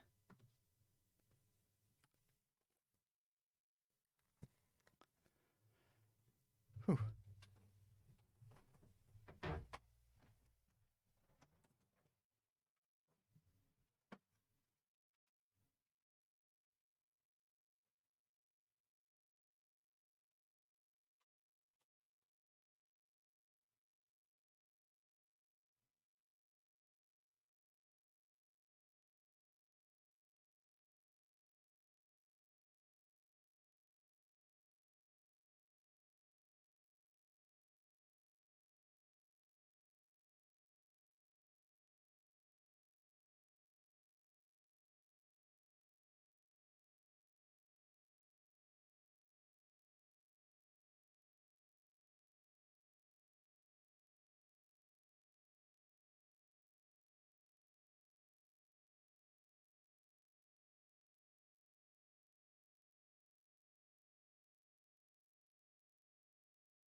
All right.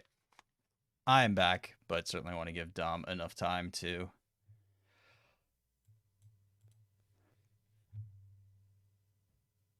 Like, I'm sure this is not the easiest thing. I struggle to go back and watch my matches sometimes.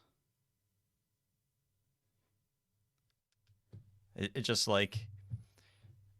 And I know I need to, right? Like, I need to do a better job of watching my matches, finding out where my leaks are and stuff, and just, pay more attention from a more neutral third party perspective where I'm not like kind of emotionally wrapped up in what's going on in the game the way that I am when I'm actually playing the game. But I don't know. There's like a little bit of a mental block there where just like going back and watching the matches, and I can't, like, I'm kind of a little bit bored at it because it's like this already happened. This is in the past. I did it already. I fully agree. Right now, the most traumatizing part of this is having to look at that facial expression for That's me. really fair. We'll move on. Just log a little, yeah. I was just pontificating. You don't need to, Nah. No, I do see what you're saying, but I think it might be the most underutilized means of self-improvement. It's just going back to watch your own matches and other people's too, right? Like, to go back and check the tape. Like, I don't know. I think it's kind of like one of the things I find most sad about the MPL Rivals era is when they were doing those monthly splits and stuff, is that in theory that should be like the perfect resource for people who just want to go back and do that exercise of like trying to follow along with the games and predict what they're doing and so on. And like just none of that shit still exists. Like they plowed so much of their money and of Magic's reputation into this system that no one really wanted, and now you can't even, like, no one viewed it at the time, but now even the people who want to go back and check the tape and find some use in that stuff, like, it just doesn't, it's not there to be found anymore. Oh god, it's not even, they never like put it on YouTube. It's just like VODs that disappeared into the ether.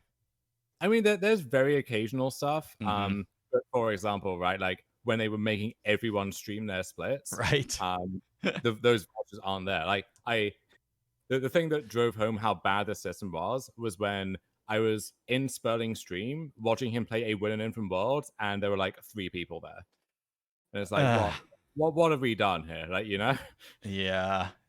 No, it was not an ideal set. It was so, I mean, there were 8,000 things wrong with it, but it was definitely just like the combination of it being like so imparsible, like nobody ever knew what the stakes were in any given match, and also it just like I guess that was also just never communicated. There was no way of making it clear like this match matters for this reason, and it was just like there were always matches going on, and what were the stakes? Who knew?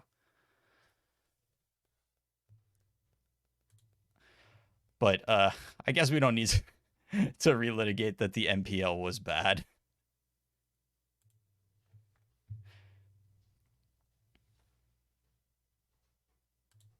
all right, so we're getting griefed. Welcome to Rakdos. So what were you hoping to play against in your semifinals? Was this fine, or like is this your worst matchup in the top 8? So Tron versus Rhinos, I think in general, or Scam versus Rhinos, Scam is harder. That said, I was 4-0 against Scam in the tournament already. Fist was not especially hateful towards me, like the one main deck Blood Moon, and then some more stuff on the board, but not that different. And then the Rhinos list played by my teammate Pivo was actually very hateful towards the big mana decks. I think in part because in our house, so many people were like switching towards Tron, off of Tron. Like it was kind of at the forefront of all of our minds that in the sideboard he had like a moon, Magus of the Moon, so Force of Vigor, another Beseju to go along with the 4 main deck subtleties and stuff now. So yeah, right before was like pretty close, I think. Now that they all have 4 main deck subtlety, like that's a lot harder. Although when we played in the Swiss after. I didn't tell you this story on our episode, but my podcast that I'm about to release goes into this whole saga in some detail. So I lost game 1, and then so we play a pre-sideboarded game 2, which I win pretty comfortably, and then game 3 like is kind of close, but then he pulls it out. But like after playing that, I didn't actually feel as bad as advertised. So maybe I could have been fine in a 3-game set there, or this would have been a 5-game set. But the way I saw it was like, okay, I beat Tron once. If I get to the finals, I can hopefully beat Tron again. I just have to get through whoever's in between, and either way, it's going to be an uphill battle. But whatever, we'll find a way. Hopefully. Sure. Gotcha. Yeah. That makes sense. Well, for that whole saga, if anybody here doesn't listen to Dominaria's Judgment, which would be surprising to me, but that's where you can find that story. Yeah. So this hand, you can see, because I get grief, my hand's kind of sucks, right? But I have a lot of lands, so I can just cast whatever I draw. I have Saga Garden, so if I find Amulet and then can copy it, if my 2 of my next 4 draws are like Bounce Land Threat, I can really pop off. And this hand is pretty resilient to grief, and sometimes Saga just like beats them up by itself. So I actually felt this was a pretty decent hand to keep, even if like when they grief me and you see it, the hand looks bad, but also if my hand was better, the grief would be better against me, if that makes sense. No, that makes perfect sense to me. Like, you've gotten griefed and this hand still has a plan, because he wasn't actually able to take your best cards in your hand. Well, I actually forget how good this hand was. So if I don't get grief, like let's say it's just turn 1 Ragavan, I have Green Source, Grazer into Saga, which is like the best possible response to a turn 1 Ragavan. True. And then the map maybe can like find the bounce land or something. So yeah, I think this is actually a good hand. Beebolter asks in the chat, how often are you relying on Saga to be a threat versus scam? That's a pretty tricky question. So in the past, I was a pretty big advocate of not boarding out Saga versus Scam. The list that I submitted for this event, part of the sideboard mapping there almost implies you have to at least shave some Sagas against Scam. And then in game 1, it used to be a decent threat a decent amount of the time. For whatever reason, though, that just like doesn't happen anymore in general. I don't think I won a single game 1 at least via just making some big constructs and beating down. So I don't know necessarily why, but like that's just not a feature of the games anymore. Interesting. I wonder. I mean, they're not going any harder on Fury. They've always been 4 Furies, but I guess like, yeah, I don't have a specific reason. Like, Bowmasters shouldn't make that plan like that much harder or anything like that. No, it might honestly just be this was a set of 10 matches, and how much can you read into that? That makes sense. So, you don't elect to play Saga turn 1. You play the Boseiju instead. What's the consideration there? So, thought there was this might be a game where I do finally start stabilizing with Saga, and then also I don't have the tools just yet to start going off soon. So, let's say I like draw a ring or something.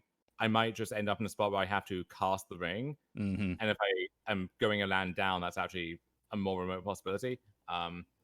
So arguments for and against there, but I think I like just playing Boseiju. Yeah, the letting the ring be a top deck in this hand is pretty compelling to me, I think.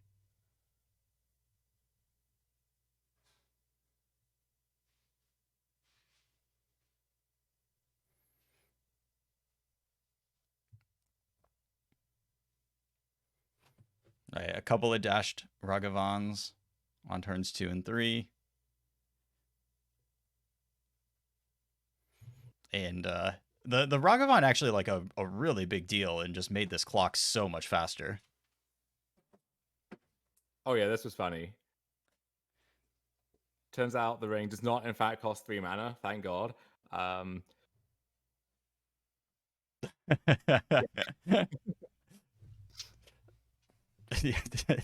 Jake also referenced that earlier when your Swiss opponent on Scam did not attempt to cast the ring off of 3 mana after exiling it to Ragavan. Yeah, so this was so now like with me on the draw and like waiting a turn on the Saga, I can try to block. The thing gets pushed, so now I'm down to 2. And yeah, so if I'd like drawn that bounce land or something, and then drawn something here, like I could have stitched it together. Instead, I do have a bounce land, I have a handful of cards, but I can't actually like I'm one short of getting to Titan because I have another ramp spell. I'm like just short of doing anything meaningful. Yeah, this is a classic like 5 mana amulet turn. I mean, from Drake's standpoint, right? Like looking across, I'm about to have potentially 2 amulets, and I have 6 cards in hand, so it's pretty terrifying. But I end up just like tanking for a bit and then scooping up my cards.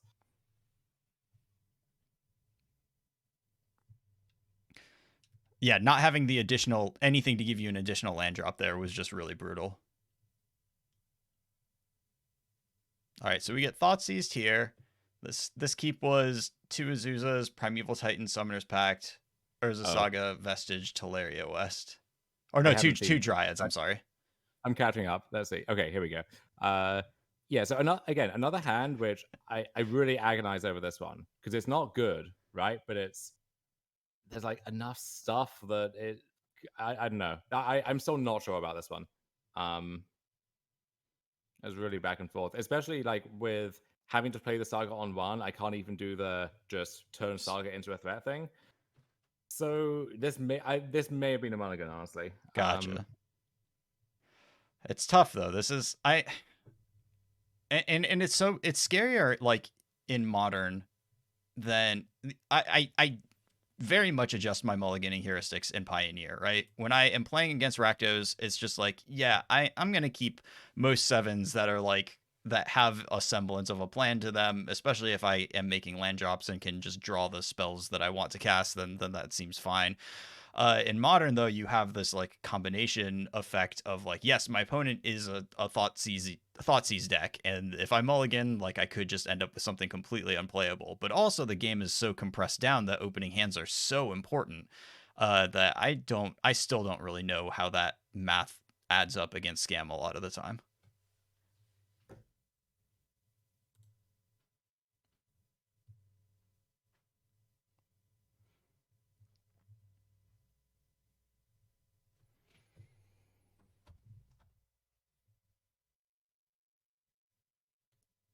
But you do have the Saga in this hand, at least. I do, yeah. If I draw a bounce land here, actually, I think the move is going to be just bounce land, pick up Saga, and then next turn play ramp spell, play Saga, and then can play a bit of a longer game. But yeah, gotcha. But you hit Vesuva instead, which is a card you rarely want to draw in the deck. Well, it is pretty intriguing here because I can Vesuva my Saga, and this is the 1 turn window where I have to do that. So I could do that if I wanted, and that also may have been correct in retrospect. I end up just doing this so that I at least don't just like chuck all my resources away in case there's further disruption, which there is. Gets my Titan, I think, is what? Oh no, the other Dryad. Oh yeah, okay, and then but it leaves me with the okay. I'm curious what Jake's thought process was on that one, actually. Well, we do still have Jake in the chat, so that's a question that we may have an answer to shortly. Assuming it's not one of the other 727 Jake Beardsleys out there. It sucks when 727 people have taken your username, but we do what we have to do on Elon Musk's internet. Like if Claire was being charged by 727 Jakes all at the same time, like that's terrifying. That's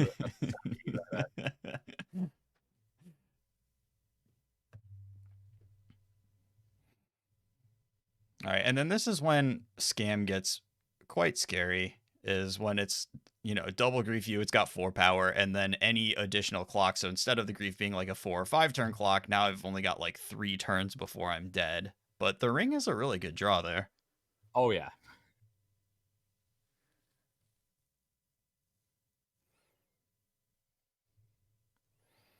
So Jake's saying that he just was trying to cut your mana acceleration and strand you with Titan and keep it uncastable for as long as he could.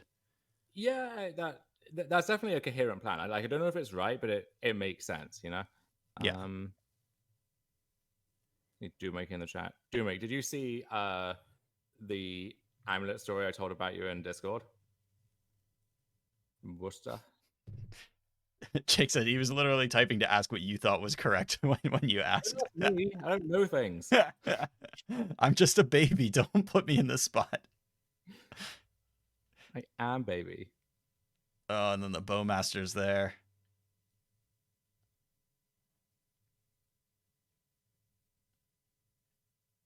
How big of a deal is this Bowmasters? Do you feel like that made this activation where you felt okay turn into you don't feel okay at all in this game anymore, or were you feeling kind of bad already? Like, where did the advantage bar move when that Bowmasters got put on the stack? It's definitely tricky, but I figured that I can at least survive a turn, and then if I'm not dying, then I probably just win the next turn. So it didn't seem terrible to me. And yes, we start getting these counters out. Oh, this actually is an interesting turn, I think. It's the one I remember.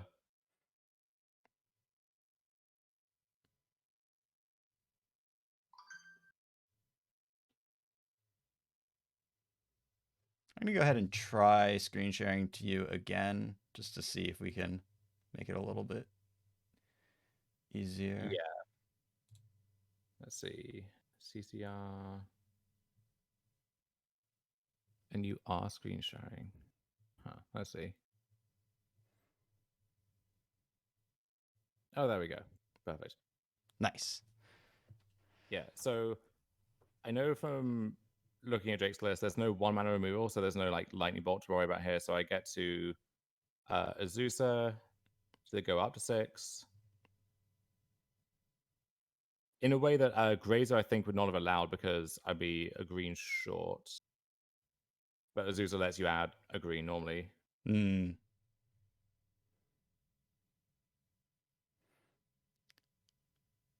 And then Vesuva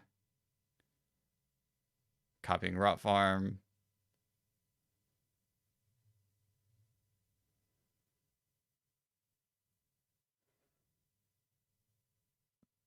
Bounce that Teleria West, and then you do still have that Titan in hand. Is the key thing. After a bunch of griefing, you still had something. Yeah. So yeah, Vesuva comes back. Gets to play Titan, and so now there's a thought of like, well, do I just transmute? Do I try and attack? The attack is a little risky in the face of just what if he blocks, right? But I have drawn an Odawara that he doesn't know about yet, which lets me threaten to do that if I want to. But now I have to think, okay, if I'm attacking, which lands do I get to hold that up without either giving the game away or running into other downsides potentially? Right, because if you're getting 2 bounce lands here, those are, that's not utility. That's only making mana, but it does give you this clean attack with Odawara backing up for the double block. Well, what I realized too is because of the Azusa discount, I only need 3 mana up, so I can get growth plus right. something else. That something can be T West, could be, I think I go for Gardens in the end. Yeah, so the idea there being if my Titan dies and I have to like chomp with the Zeus or something, next turn I can copy Amulet and try and pop up again, or I can copy Ring as a way to just like get the ring out of play eventually, if necessary. Yeah, and this also is significantly less obvious than Bounce Land, Pounce Land. Yeah, I mean, if I get like Bounce Land T West or something, maybe I'm just planning to transmute the other T West post combat, but kind of hard to read me for exactly Odawara here.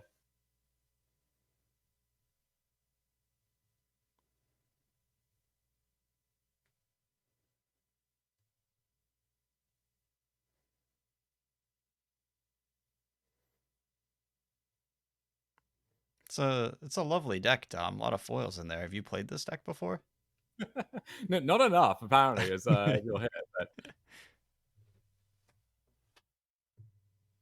yeah, so this actually is so Jake double blocks and like motions for me to line up my blocks, and then immediately kind of motions for the feign death.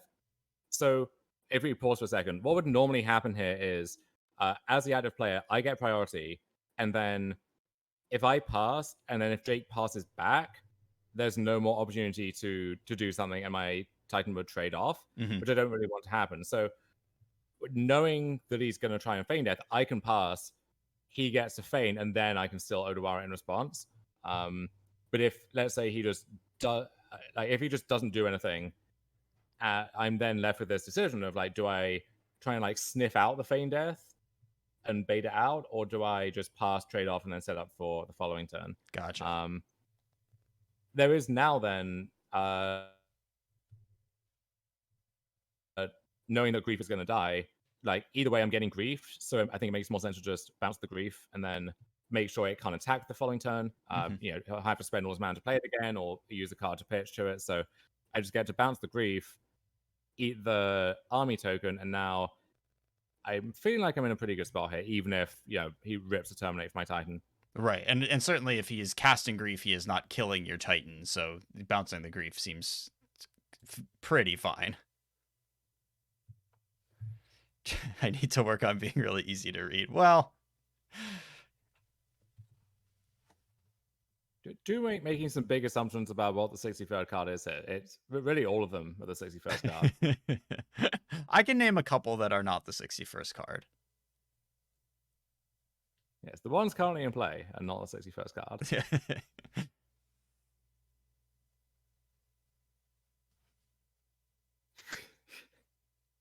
Yeah, Jake asks to read Gardens and I just fling it at him by accident. Well, it's already been a long day. We can't be perfectly mechanically sound. Right. For example, I don't think any I agree, Devin. I don't think any of the Titans are the 61st card.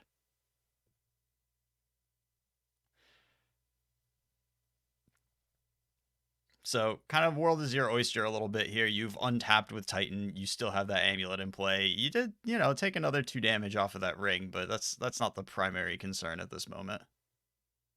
Yeah, I know I'm fine here. You can also kill off your ring at any time with a Gardens if you wanted to. Well, the other thing is if I get to keep the Odawara, then I can just bounce the ring eventually and True. recast it again.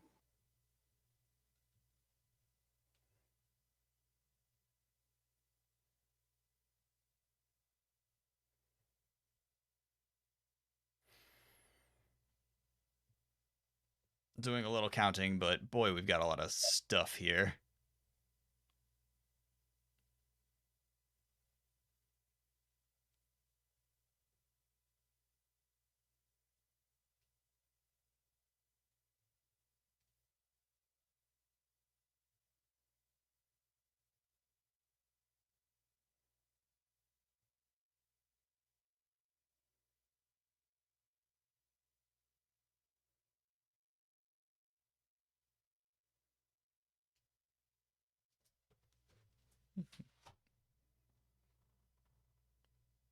I would say not too much interesting going on for the rest of this game unless you just, want to watch somebody stunting with multiple amulets in play.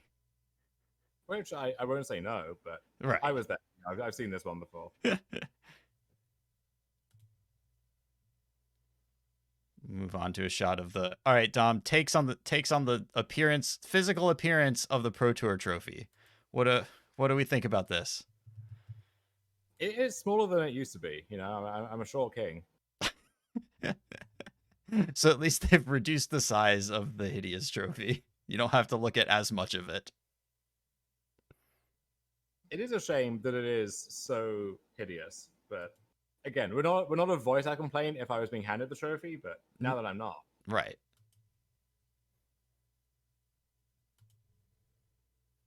Okay. Went too far. It's hard to scrub through the 7-hour video. All right. It's a Ragavan start. But you do have the Dismember there. This is the first post-board game. I'll just remind everybody.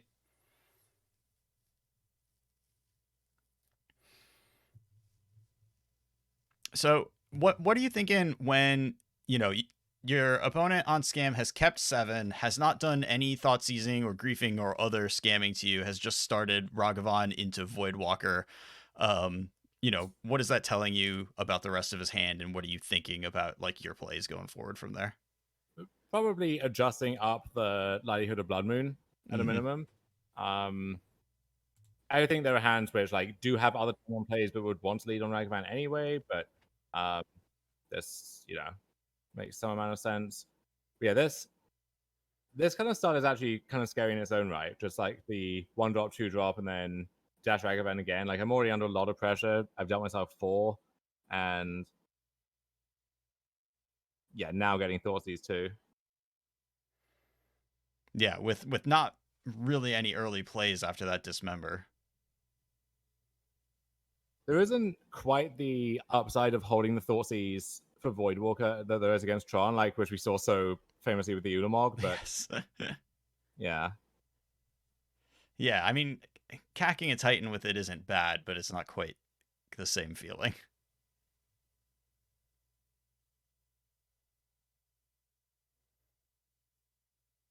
So he goes ahead and takes one of your rings, which kind of at least indicates perhaps another Thoughtseize or Grief in hand to take the other one.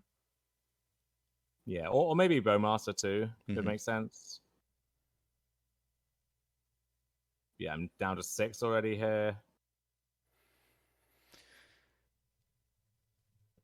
Yeah, I mean that does make sense, is just taking a ring to keep you from back-to-back ringing, because, you're under life total pressure. The first ring will fog for a turn. The second ring does become very good after that.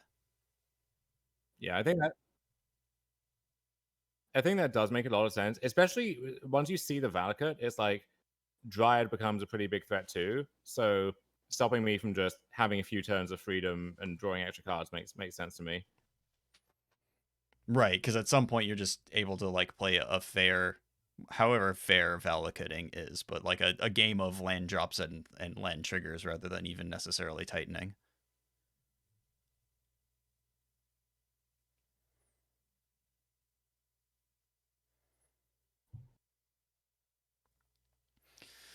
And here's the Blood Moon.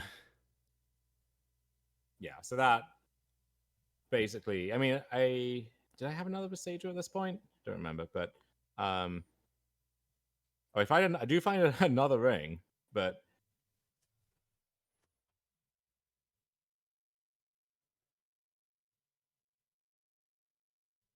yeah, so I think I needed, like, if I found a forest or something, maybe I was going to be able to get it done, but Yeah. So actually, like, if you had another ring in hand, then you'd have a lot more looks too, potentially. So yeah, like that I ring. was cycling through 3 rings. Yeah, that's a good point.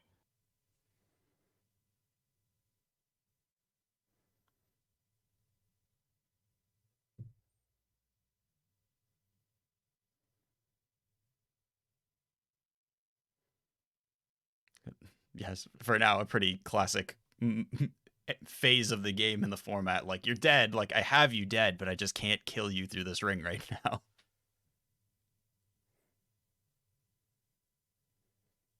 And again, like, even, I mean, Jake has Blood Moon, but hypothetically, I have what, 9 cards in hand now. It's Yeah. like not inconceivable. I could, put something together, but as it happens, yeah, I'm now 2-1 down going to game 4. Yeah, I mean, that's a scary spot where I think, like, everything's resting on that Blood Moon. If you went, like, you had the amulet in play too. So if you went Forest, Boseiju, the Blood Moon, and then anything that gives you more land drops from there, you could potentially do some, you could win the game there. Yeah.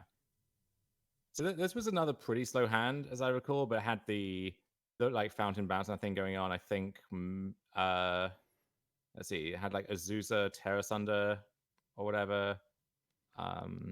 I suppose we'll see right now. Oh, yeah. So I guess had the Ent, and then it's double Titan drag. Yeah, so decent hand. Yeah, really hard to put a hand like this back. Do you really want to draw bounce land or ring soonish here? And I end up in the awkward spot if I have a Terra Sunder that I'm never able to cast before I die, and in the sideboard mapping, like if that was something like a Saga or one of the other lands that it could be instead, then that would have actually been a lot better this game, but so it goes. Yeah, but like this hand as it is makes a lot of sense. This is, I now have a basic forest and I have a removal spell for a Blood Moon. I'm insulated against that part of your deck at least. For sure. Yeah. But the problem with Scam is that they're always attacking on multiple angles.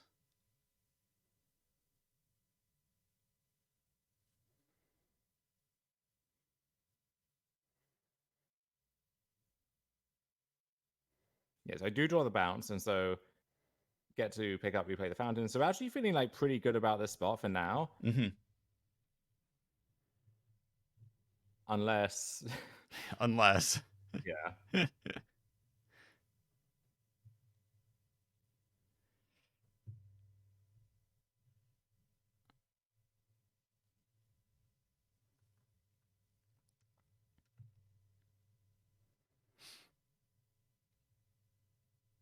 Yeah, no, this spot seems fine. We are 1 mana away from Titan. We don't have the land in hand, but we have, 2 Titans. The obvious like blinking red light flag here is if we do get thought seized, then that Dothy Voidwalker becomes a lot more threatening.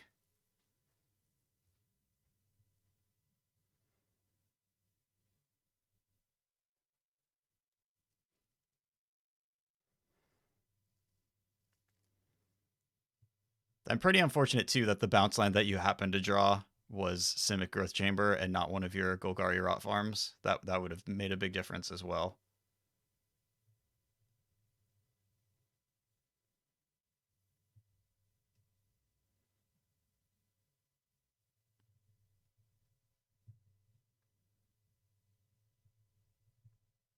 it's not even a castle lock zone to get here. Tragic. The downside of building your deck properly. Or a Mount Doom, even. Yeah, not a Mount Doom, just no unplayable value lands in sight.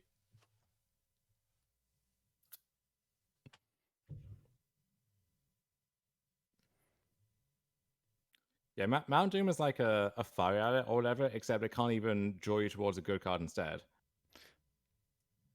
Well, yeah, so that's yeah, bad. I draw. I think if I draw a land that turn, it's anyone's game. As it is, though, I just draw another Titan, which I guess if I'm getting Thought Seized, it's better to draw that than another spell. But yeah, instead,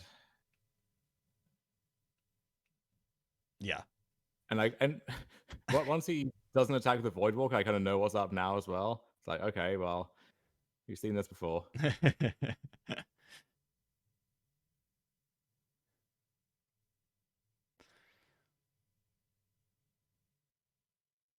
And obviously this sucks, but it is a pretty cool game. Oh yeah. Like if I have to go out, this is kind of a fun way to go. It just doesn't when you're sitting there watching it happen to you, and you have like no agency left, and at this point, like no amulet in play, no, like there's just no way for you to. You don't have outs at this point. Well, no, so okay.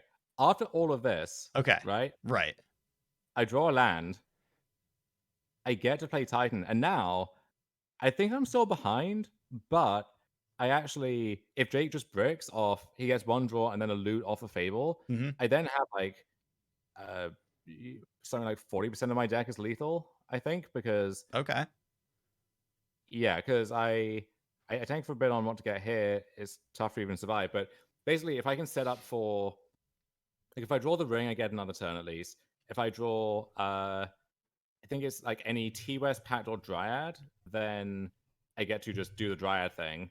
And then I have Terra Sunder in hand, and I have the Odoara Fountain in play. So it's possible that I can like Terra Sunder one of my Titans and then Odoara the other, or Terra Sunder the Voidwalker, Odoara Titan or something. So like I actually do have some kind of play here. Yeah, Jake says trade Titan, bounce on Odoara, bounce your own Titan. So yeah, that is a potential threat. So I think I end up getting, it's either Rot Farm T West or Rot Farm.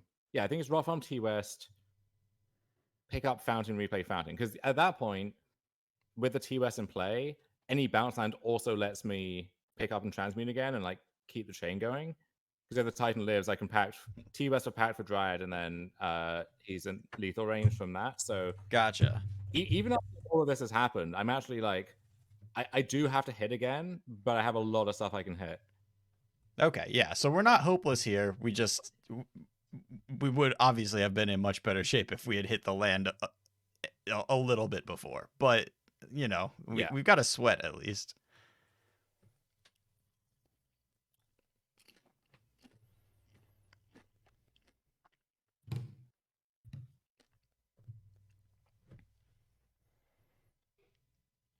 So,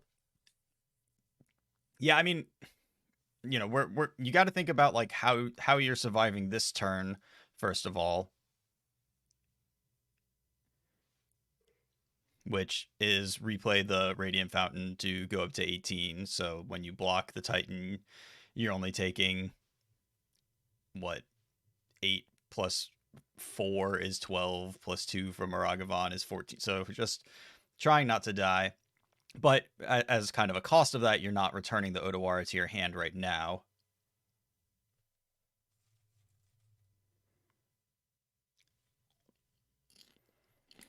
Yeah, he just And then instead, yeah. And I do the quick count, and it's like, yeah, I'm dead.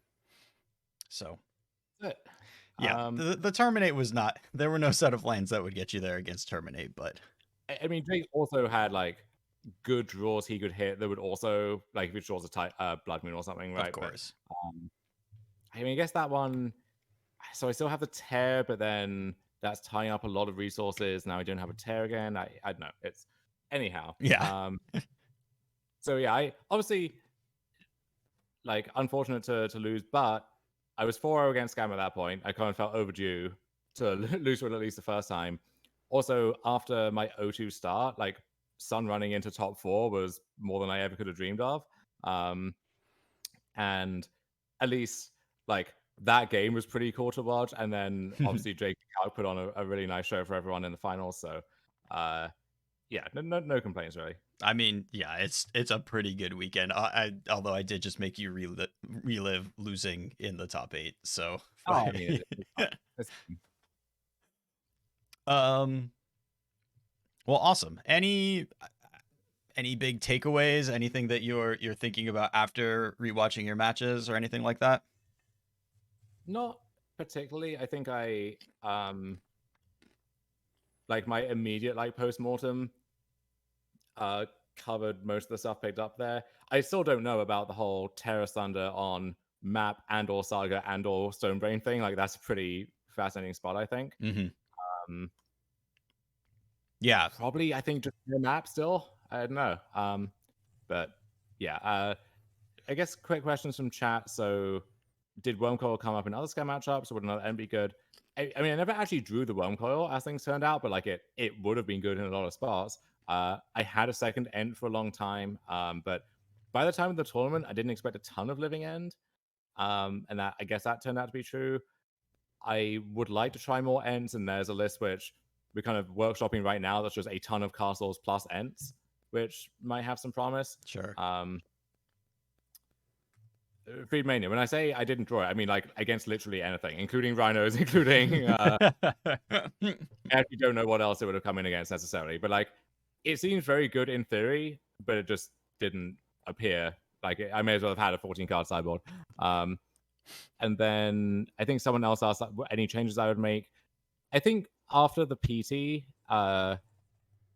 if Living End still is not that popular, like you could de-hedge even further. Like I had the Tormod script, which was just for Living End.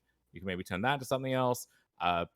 With 4-color not doing well, like that's the main spot where I wanted Terra Thunder. So you could turn those into something else and then just play the normal bounce land suite instead, perhaps. So there's stuff you could fiddle around with for sure.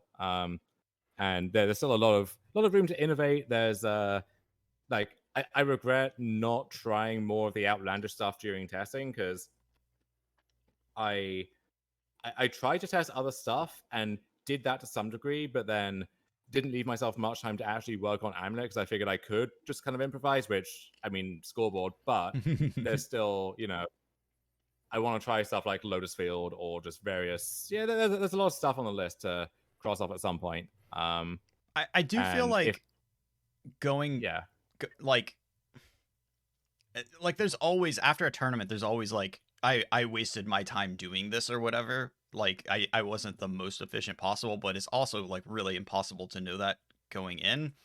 And like one of the advantages of having like a deck that you know well that is a solid fallback deck is just having it and knowing that you'll have a fine version, maybe not like the like cutting edge like T1000 version of the deck, but you'll play it well. And if you never put in the time like working on the other decks beforehand, then you'll never get there on those decks either. So I don't know that's a realistic regret to have,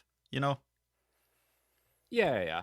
And there's always stuff you can improve about the process, and this is kind of a unique tournament in the sense of I could have locked in a deck, as soon as I qualified back in June or something. Yeah. And honestly, I think for a lot of people, depending on their own like testing situation, that may have been a good approach.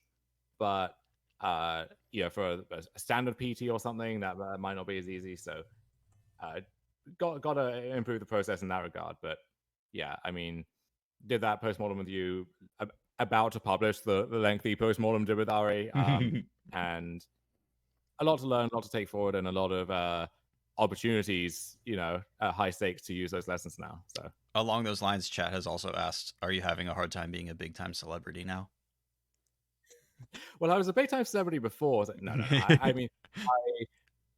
I mean, getting there's still a lot of like messages and stuff I have to get back to, and there's a lot to catch up on. But I'm gonna try and not let this go to my head. Like I know that I don't think it would be possible for you to let it go to your head. That's the thing that I'm worried about the least in this world. I do have a very large head, as many people have observed, but, like just physically. But no, I mean, I know that I'm the same player that I was coming in, who did not expect to top 8 a PC, and like such a strange series of events had to happen for that to come through anyway. That like, yeah, I'm not assuming I'm the next Nathan Story or whatever just because of this one thing. But obviously nice to get good feedback from people, and it's even like people back in the UK who I haven't seen since I moved like 5 years ago. Like it's just, I don't know, it's people have reached out, and that's really cool.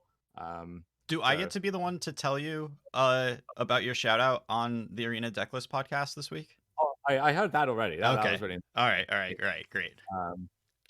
That was good. And welcome all shout outs on all podcasts. If anyone out there is, just worth taking some notes down. But yeah, I mean, I'll gladly take while I'm here any more questions from you or chat or anything else. I'm all out of compliments. I got none left. But we are very happy with the results of this pro tour, and thank you so much for hanging out. I really appreciate it. Absolutely, anytime. At some point I will fire up the alt stream myself, probably post Worlds at this stage, but I guess this is reinforcing my public commitment to actually get my ass in gear and do that, because I'm not gonna be like a streamer or something, but I could see enjoying making some content there from time to time. Jack Potter is asking, on a scale of 1 to 10, how insane is your teammate Jack Potter? Which seems like a thing that Jack should be answering, I would say. Yeah, I mean, given that he registered Amulet and then also lost his Amulet deck the week before the tournament, I mean, there's a lot of stuff you could push him along the scale for one way or the other. But I did hear about that. Wait, was it his actual? I know that he got a deck for the tournament. Is it his actual physical deck that got recovered before the actual tournament? Yes, that's good. I'm glad to hear that. I'm very glad to hear that, Jack. That's good. I feel like I'm usually the one proposing very insane approaches to Amulet, and Jack's the one just trying to rein me in and be the normie and whatever. So it's good to have a constraint like that sometimes. Somebody's got to play the role, and it's not always the same person. No. Cool. Well, I think that's probably it, unless we are like desperate to play some like Amulet matches on Moto or something like that. But I feel like you probably are ready to take a break. So yeah, I mean, I'm down to do that at some point in the future for sure. If you yeah feel like diving into that at some stage, but or just for anything else, whenever you want me. I think what will happen is that I will pay for some coaching hours, and then it will happen to coincide with time that I am on stream, and I think that's probably the best way of doing that. So, but Sure, I mean we can handle it in a more informal capacity too. But yeah, whatever you think is best. this is like a thing that I kind of want to set up as a little bit of a series, is just like me getting coaching by people who are very good with decks, and then just like putting it out for people to watch, and then also it can be advertisement for their coaching services and stuff. So I think it ends up like being a neat little product if I can get that going. Well, yeah, I mean I do plan on doing more coaching again. I feel more emboldened to advertise that now. I was feeling like a little fraudulent in that regard before. Yeah. And yeah, good to have like a public example of that for anyone else who might be in the market as well. Well, anybody here who wants to get better at Amulet or, whatever, then hit up our newly minted Pro Tour semifinalist. I will be back on Monday. I was planning on streaming Sunday, like something in the challenge, but I may be cubing instead. But I definitely will be back on Monday. And Jake is going to join me for that one, and we'll play some Rakdos and maybe go over some of his matches as well. So, will Dom help me get better at Dredge? Doomwake, I don't know that's something that's within within the realm of possibility. I'm sorry, I made the terrible decision to eat some pieces of popcorn, and now I'm dying. So. Well, I will let you die in peace over there. And, thank you. I appreciate it. See you later. Thanks, Tom. See ya. All right, y'all. I think that is probably it for the stream. I just wanted to make sure to get some hangouts with Dom in, and I don't particularly have time to play any matches today because I have some things I need to take care of. But we will play some matches soon.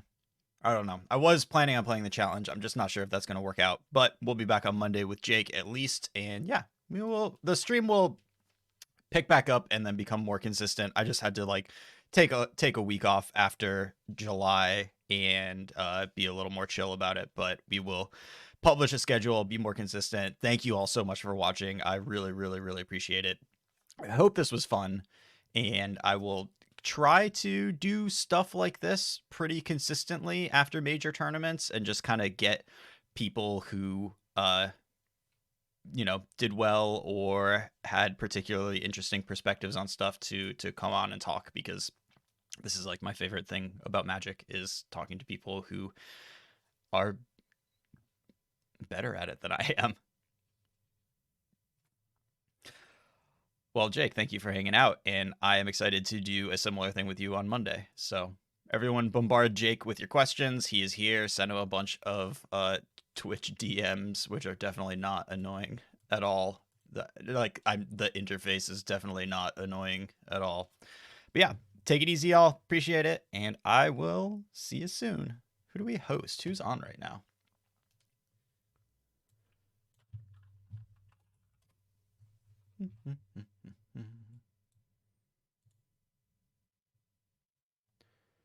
Creator dashboard.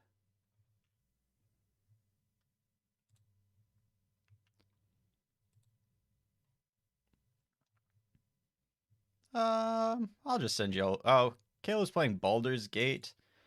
Y'all can go watch Caleb if you want to, but I probably won't host a non-Magic stream just because.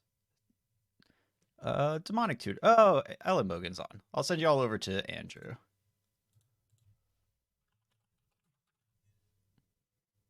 All right.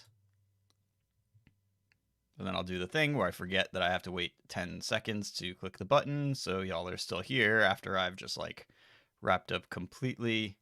Anyways, see y'all later. Have a good one.